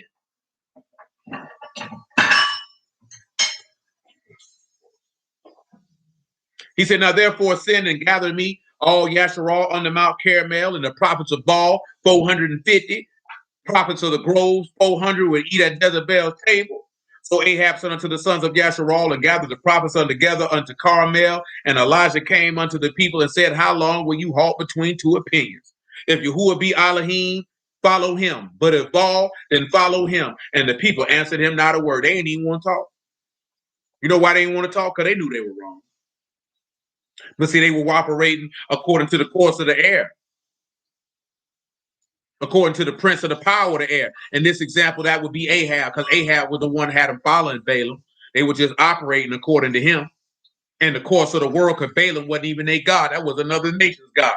And that's the same thing working in the sons of disobedience at this very moment. Let's continue on in Ephesians chapter 2 and verse 3. Let Yahuah be esteemed. Let's continue. They say, among whom also we all had our conduct in times past, in the lust of our flesh, fulfilling the desires of the flesh and the mind, and were by nature the sons of wrath, even as others. What does that mean? All of us was in sin, going back to 1 Kings 8 and Ecclesiastes 7:20, and we all had the wrath of Alahym abiding on our heads, just like them. Let's continue. But Alahym, who is rich in mercy for his great love wherewith he loved us, for Alahym so loved the world that he gave his only begotten son, that he had compassion on his people, and the place where he pressed his name by sending his prophets unto them that they might return, i.e., sending Yahushua unto you that you might repent and believe, for the kingdom of Alahym is at hand. He say, even we who were dead in sins, have he quickened us together with Mashiach. By mercy you are saved. So he made you alive with Mashiach. We'll go back to where we read in John 15, abide in me and I in you. You know the great love have no man than this, that a man lay his life down for his friends. Because who can redeem by any means, redeem his brother from death? But the kinsman redeemer, but the brother's not able to do so. I'll let Yahuah be esteemed. And he have raised us up together and made us sit together in heavenly places in Mashiach Yahushua. Let your affections be set at the right out in heaven, where Mashiach sit at the right hand of the Father. Now you one with Alahym, John 17. Verse 7, Ephesians 2. That in the ages to come, he might show the exceeding riches of his mercy and his kindness towards us through Yahushua HaMashiach. For by mercy are you saved through faith, and not of yourselves. It's the gift of Alahym, because he said, and in the knowledge of my righteous servant shall justify many. Because see, you couldn't bring the sacrifice with the blemish of a manner of life, the defect, the spot of the manner of life you had, and then the evil along with it. So he said, you know what I'm going to do? I'm going to give a witness which is in heaven and a record that is on high. I am going to manifest my son in the likeness of sinful flesh, who will put sin to death in the flesh by product of shedding his blood, for the life is in the blood. Therefore, the blood purges all sins, because without blood, sin cannot be purged.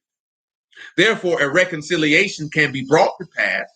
Therefore, I will resurrect him from the dead and make him as Alahym, as he was as in before times.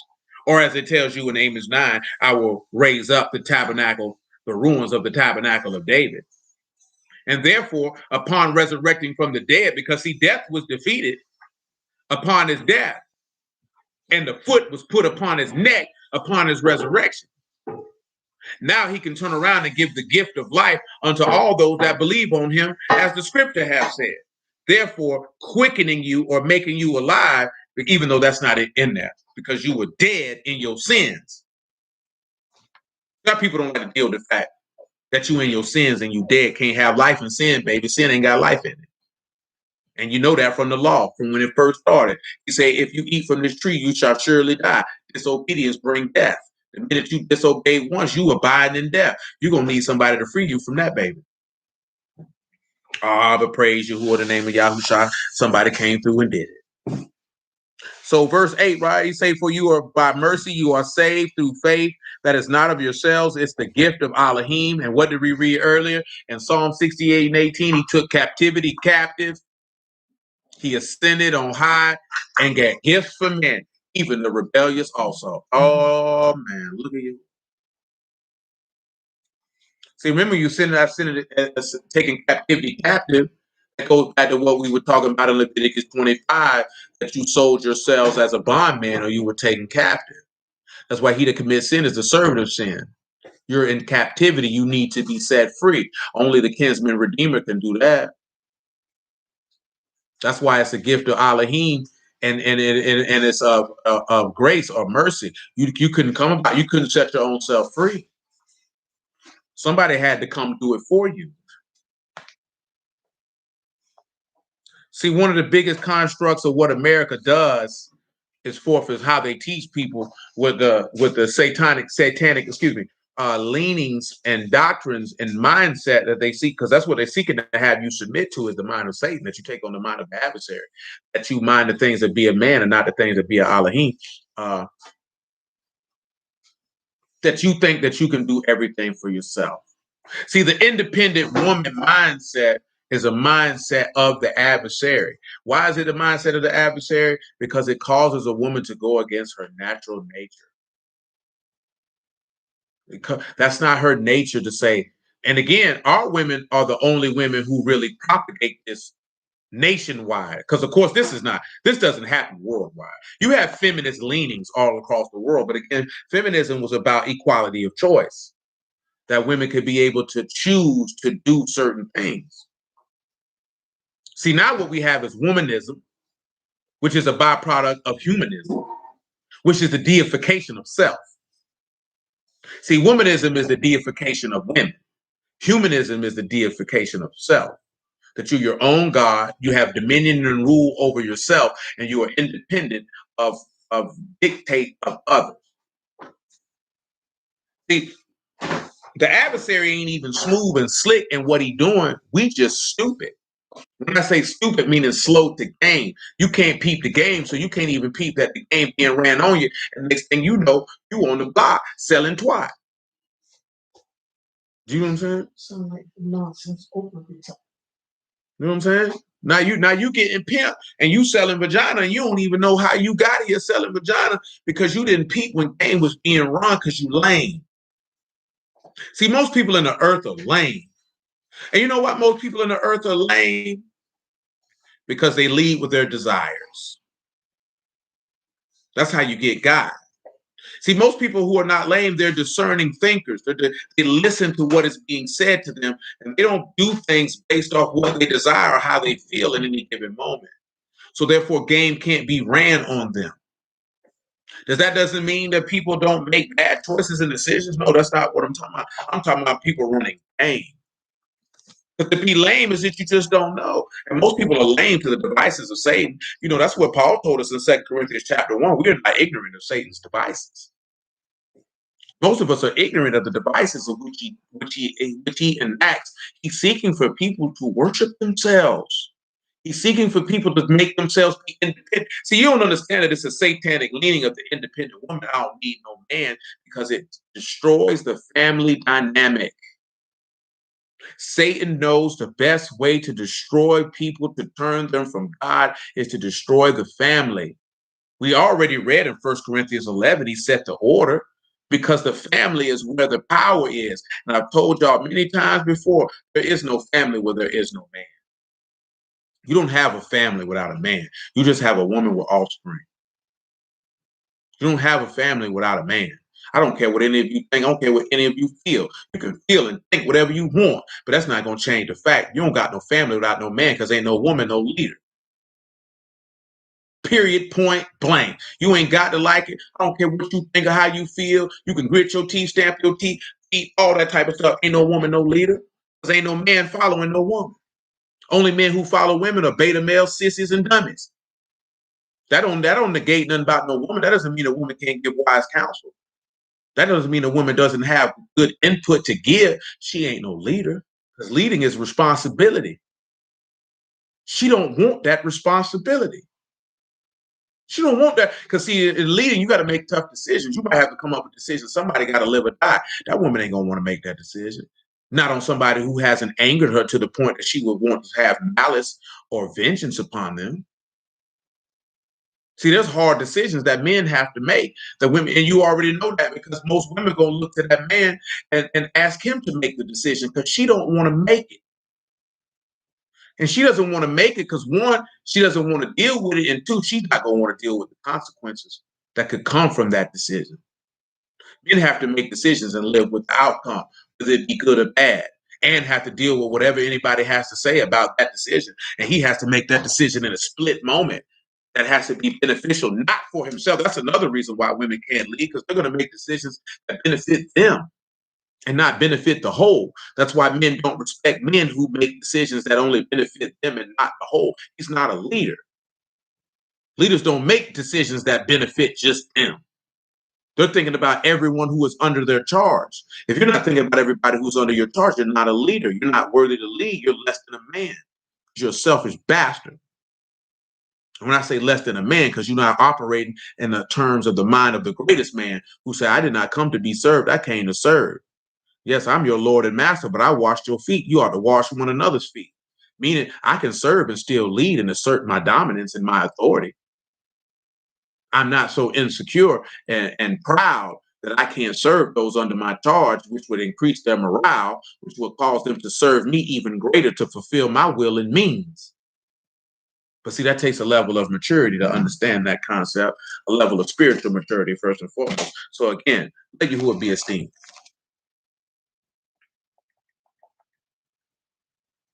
Where we at? Verse 9. He say, not of works, lest any man should boast.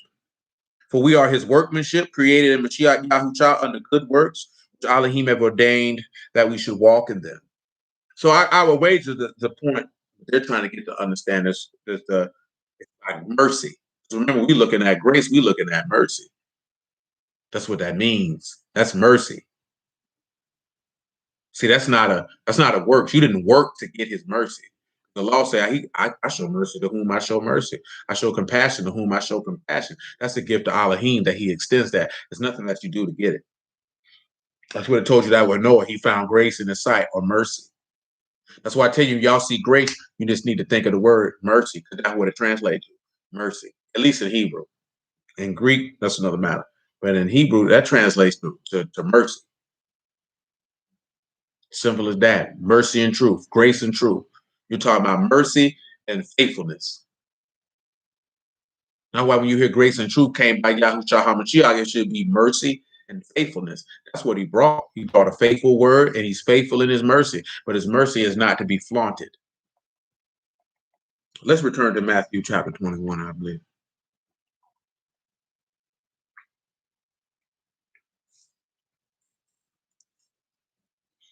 Did I finish Isaiah 5? Let me see. I don't think I did. I had one more verse.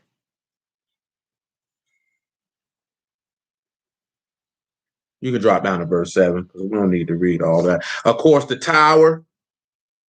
The name of Yahuah is a strong tower. Those who trust in him run into it are safe. That tower is Yahushua. That choice vine is Yahushua. But it didn't bring forth good grace. It brought forth sinners.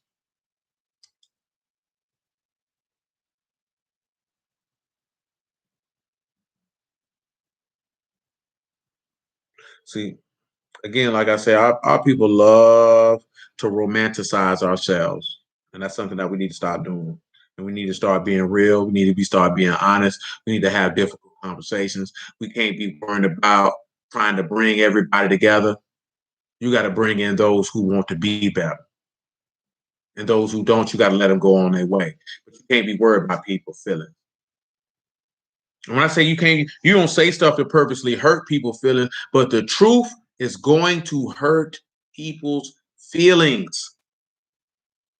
Remember, feelings are of the flesh. See, hurt feelings is evidence that the flesh doesn't have a desire to die.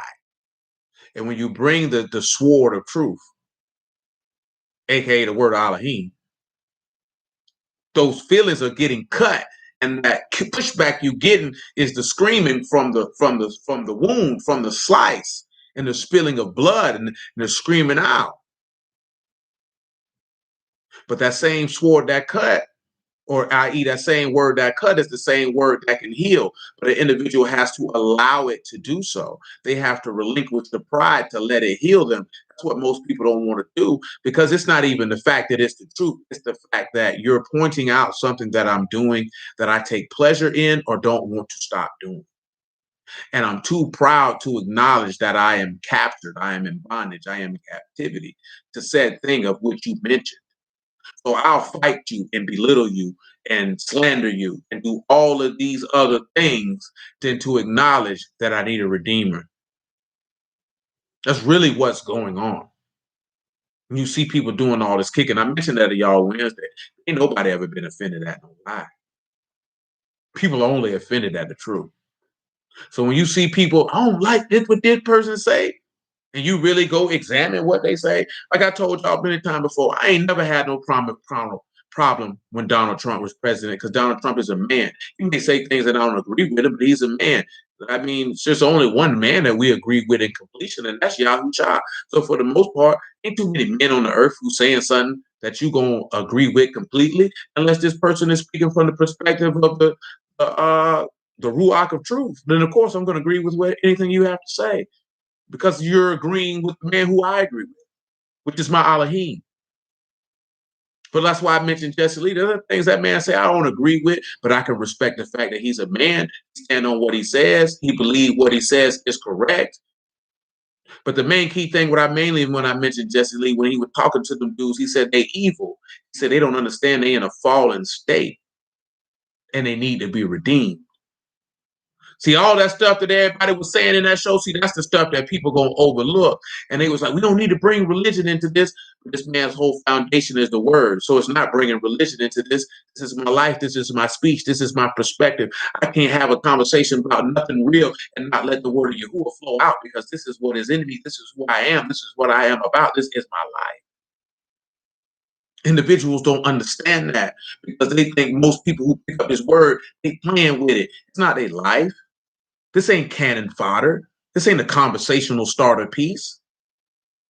That's how we done took this man's word versus looking at it. This is how I govern my life. This is how I see life. I see the world. This is my perspective. My perspective comes from heaven. So yes, when I hear you talk, I understand you in a fallen state. You don't even realize you in one. You don't even realize you dead, son. You don't even realize you need a redeemer. You don't realize that you need a God who ain't like any other God. And you don't want to submit to this Lord. And you don't want to submit to this King.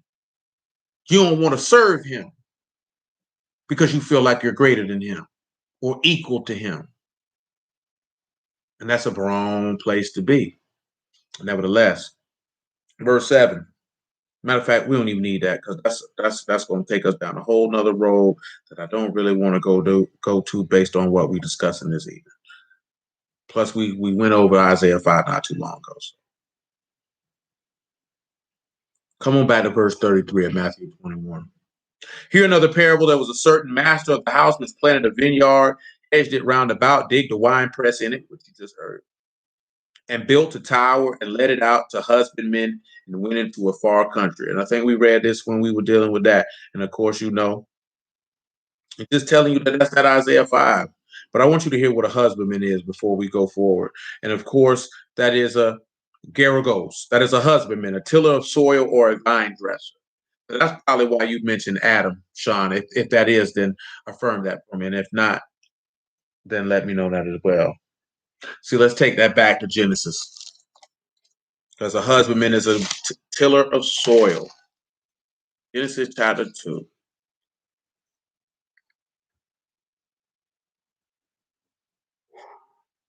Two and 4.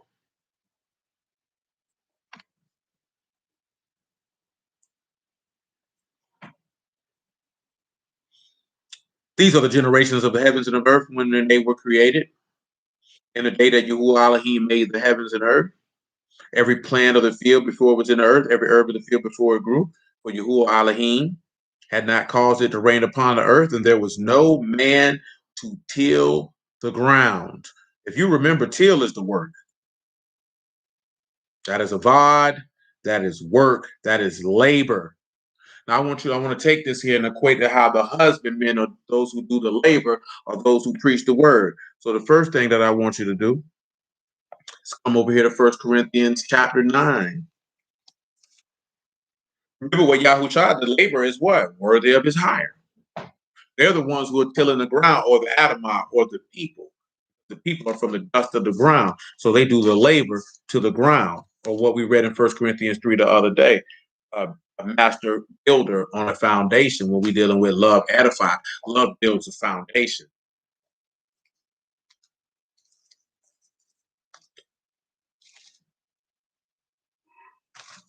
First Corinthians chapter 9.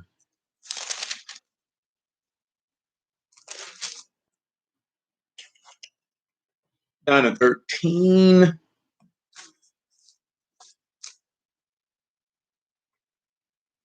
Matter of fact, make it 9 and 4. do 9 and 4. Have we not power to eat and to drink? Have we not power to lead about a sister, a wife, as well as other apostles, as brethren of the Lord and Cephas? Or our only Barnabas? Have we not power to forbear working? Who go a warfare any time at his own charges? Who plant a vineyard and eat not the fruit thereof? Or who feed a flock and eat not the milk of the flock? Say I these things as a man, or say not the law the same also? For it is written in the law of Moses, you shall not muzzle the mouth of the ox that tread out the corn. Do Alahym take care of oxen? Now, again, he's talking about men who do the labor of the word. Let's move over here to verse 13. Do you not know that they which minister or serve about Kadash things live with the things of the temple? And they which wait at the altar are partakers with the altar. Even so have the Lord ordained that they which preach the gospel should live up the gospel. But I have used none of these things, neither have I written these things, that it should be done unto me. For it was better for me to die, that any man should make void my glorying void. But though I preach the gospel, I have nothing to glory of, for necessity is laid upon me. Woe unto me if I preach not the gospel. For if I do this thing willingly, I have a reward. But if against my will, a dispensation of the gospel is committed unto me. What is he making reference of? That he has work to do. He has a labor to accomplish. Let's make it even clearer. 1 Timothy chapter 3.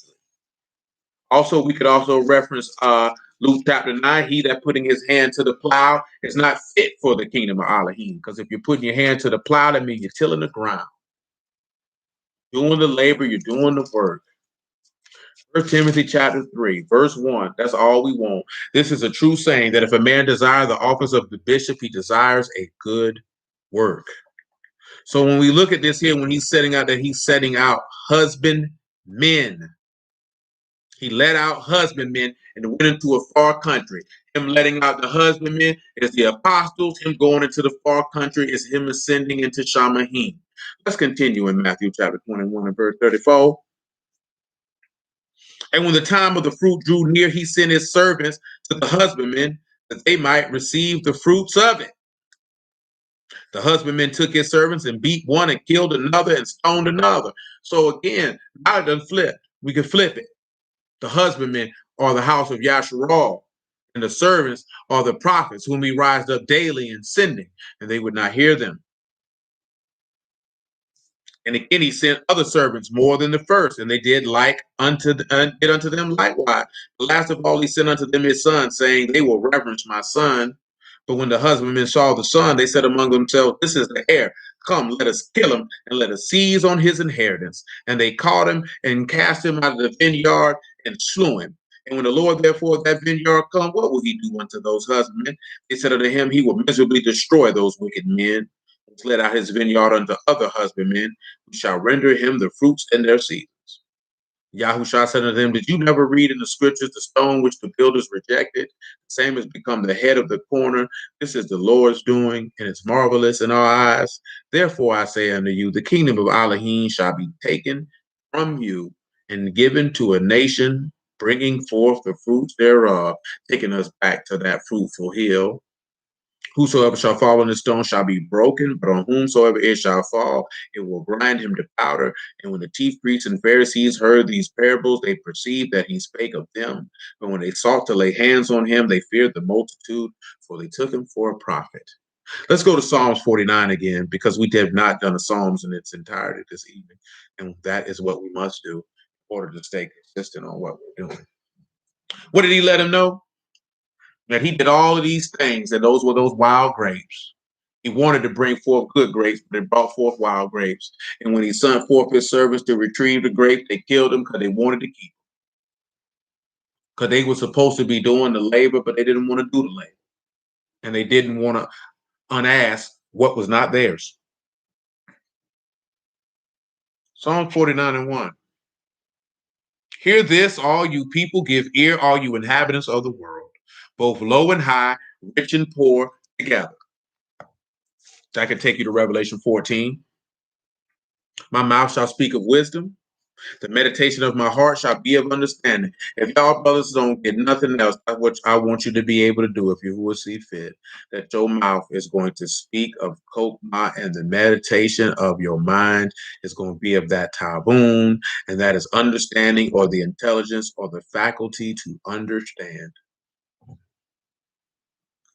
That you speak when you speak, that you can give the individual the skill of war to know exactly what to do,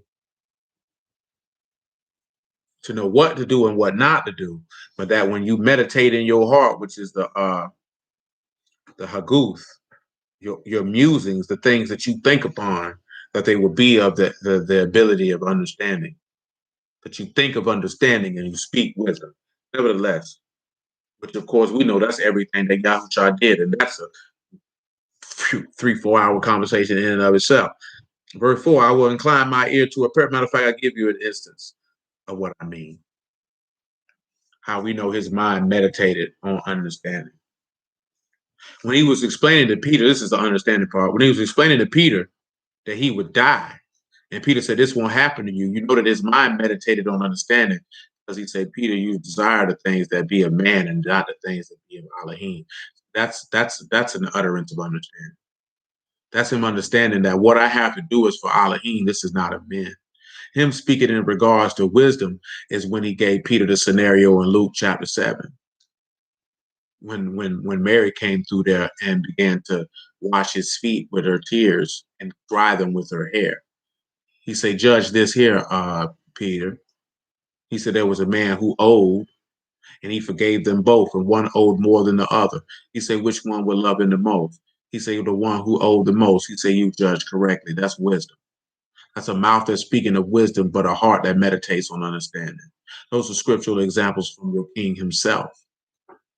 Just real quick, and there's many more. Let me think upon another without actually going and reading that here. If you who would see fit to bring one to mind. Okay, let's look at this one. In Matthew 11, they say John the Baptist came eating and drinking, and say he didn't come eating and drinking, and you called him this and that there and the third. He say the Son of Man come eating and drinking, and you say he's a wine bibber. Matter of fact, I done said it wrong, so now we got it. I was trying to say it correctly without doing it. But now I done jacked it up, so we'll have to look at it. Come over here to Matthew chapter 11.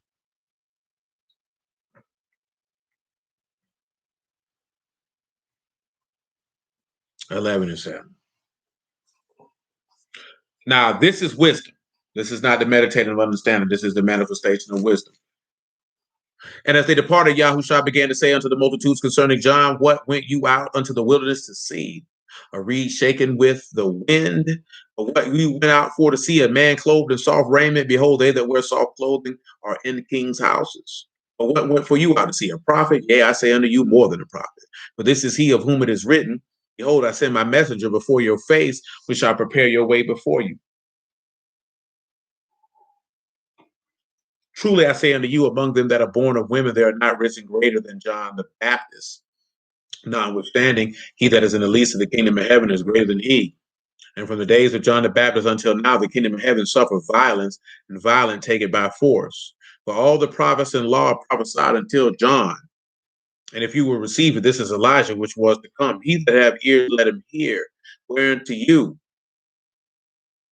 shall I liken this generation? It is like unto children sitting in the markets, calling unto their fellows, saying, we have piped unto you, and you have not danced, and we have mourned unto you, and you have not lamented. That's what, again, going back to the point of what we were talking about before, we're holding people accountable. We're saying these things, and the people not dancing and they not mourning. They don't care. They don't care. That's the world we live in. Niggas don't care. And it's saddening. Continuing. He said, for John came neither eating or drinking, and they say he have a devil. The Son of Man came eating and drinking, and they say, behold, a gluttonous and a wine bibber, a friend of publicans and sinners, but wisdom is justified of her children. So look at what he's saying. Now you have to understand the point. He said the law and the prophets was until John. He said John is him who is written that this is my messenger. So John is coming speaking to Yahushua, and they said that he had a devil. He do no eating and drinking, said that he had a devil. Yahushua is saying the same thing John's saying. He's letting him know, I'm the one. Remember, he said, this is the Lamb of Alahym, which shall take away the sins of the world. He said he can't eat and drink, and they say he's a glutton, a wine bibber, and a friend of sinners. They had no wisdom whatsoever to determine, to have the skill and the ability to make a discernment of what was going on. He was giving them wisdom to saying, good, look here, man, you're going to preach the word. You're going to say what's right. You're going to proclaim the words of Alahym, and they're going to hate you, and they're going to kill you. So just deal with it. Just understand that no matter if you come eat and drink it, they're gonna say you have a devil. And if you don't come eat and drink and you got a devil, if you do, you're a drunk and a glutton. But yet they're overlooking the fact that we're saying the same thing.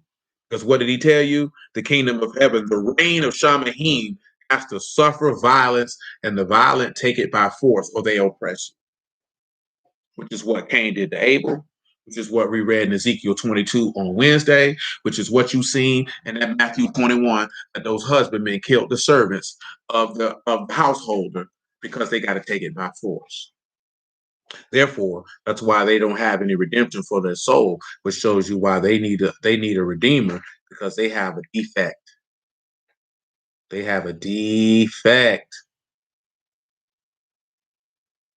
A defect. And a lot of us don't like to deal with the fact that we got a defect and that we need a redeemer. It pains us to our soul for us to say, I need a redeemer. And I get it, because it's the pride. It's the pride of men. It's the pride of men. Men don't like to acknowledge that they're in a weaker state than they actually are. Back to Psalms 49. Oh, I need to give you some understanding.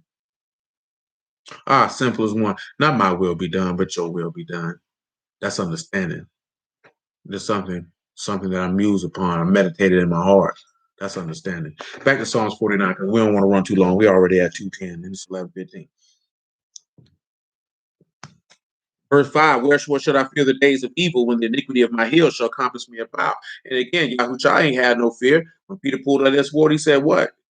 How can the scriptures not be fulfilled? Now, again, heels here is a cob, that is an overreacher, that is a supplanter. That is Ayin, Kuf, and Ba. And again, you know the last Adam. And he was considered to be an overreacher and a supplanter by the people who were seeking to overreach and supplant him. Let's continue. They that trust in their wealth and boast themselves in the multitude of their riches, none of them by any means redeem his brother, nor give to Alahym a ransom for him. For the redemption of their soul is precious, and it ceases forever, that he should still live forever and see no corruption, which we've already discussed this evening. He that live and believe in me shall never taste this. Believe you this. For see that wise men die, likewise the fool and the brutish person, and they leave their wealth to others. Their inward part is that their houses shall continue forever, and their dwelling places to all generations. They call their lands after their own names. Nevertheless, man being in honor abide not. He is like the beast that perish. Look at what he said. A man who has a high level of honor is still going to die. Now, honor here is your car. That's price, value, preciousness, honor, esteem, splendor, pomp. Now, sit back, right?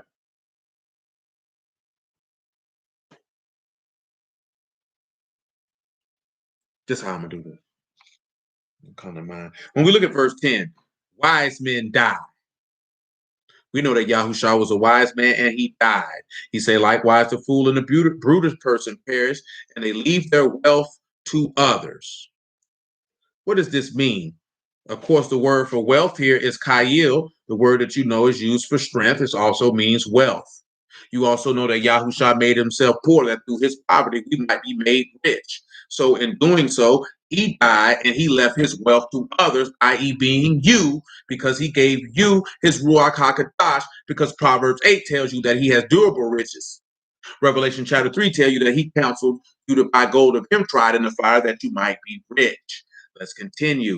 He said their inward thought is that their houses shall continue forever.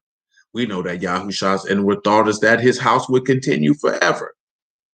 The dwelling places to all generations, they call their lands after their own names. Now, of course, you know that's just Shem. So all it says is Korah, Shem, all Adama, meaning they call their land after their name. Simple as that.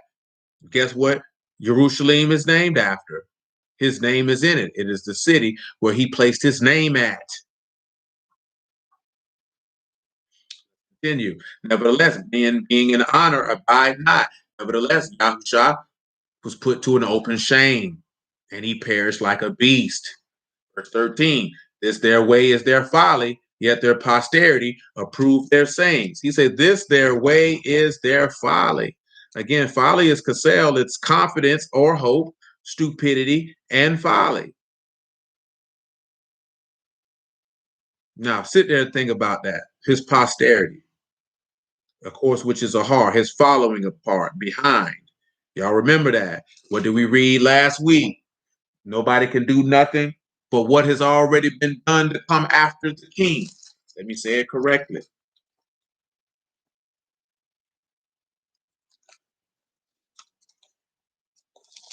Ecclesiastes 2, and of course, you know, where is it at? Verse 12, I turn myself to behold wisdom, madness, and folly, for what can a man do that come after the king, but even that which have already been done? So that's why this posterity approves their sayings, because that's Rasa for approved. We find them to be favorable and acceptable and pleasing. And of course, sayings is pay. So we find his words, his offspring finds his words pleasing. Remember, you know what I'm saying? We're fools for Mashiach's sake.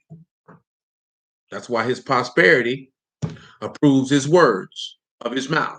Verse 14, continuing, like sheep are laid in the grave, death shall feed on them. The upright shall have dominion over them in the morning. And their beauty shall consume in the grave from their dwelling. So y'all already know that. Death shall feed on them, but the upright shall have dominion over them in the morning.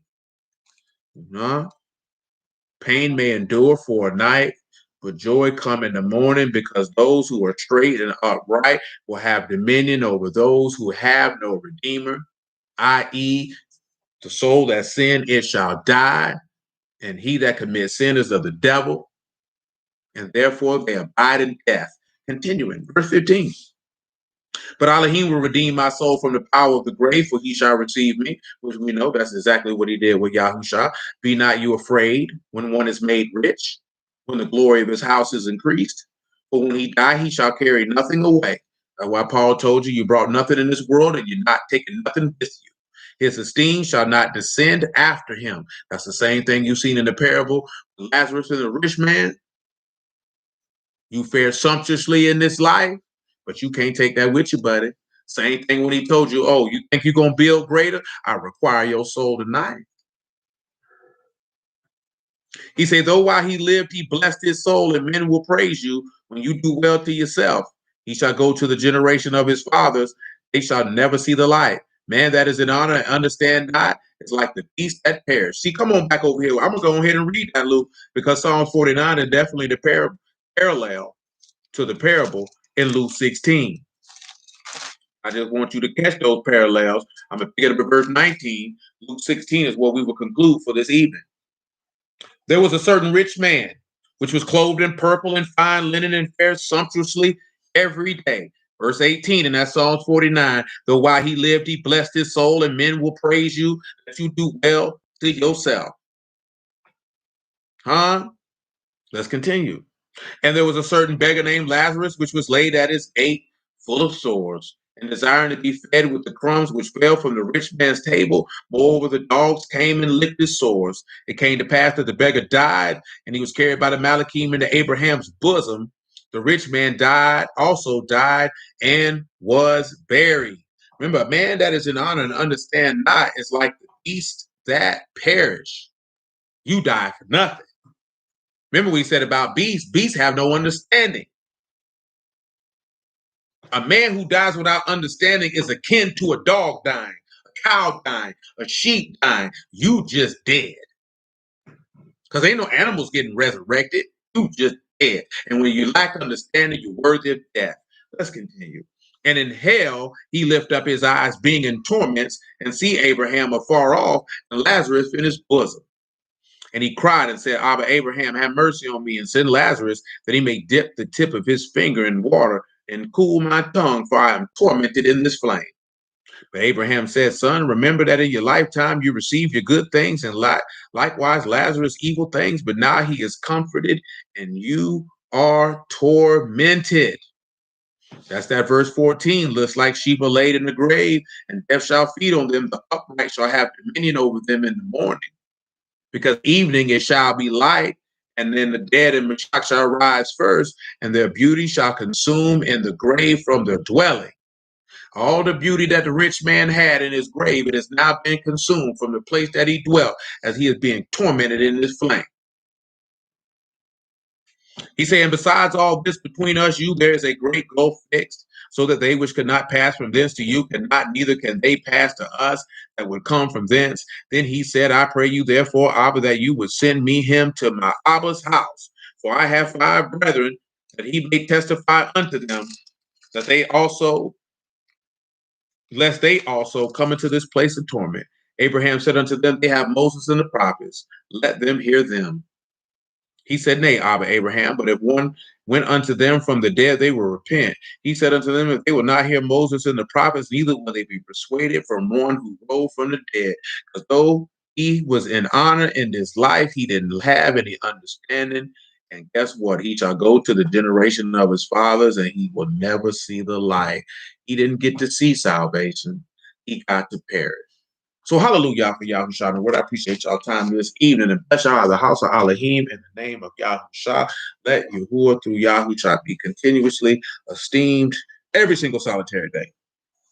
Prayerfully, there was a good level of understanding brought forth and given unto all. Let us always weigh and consider.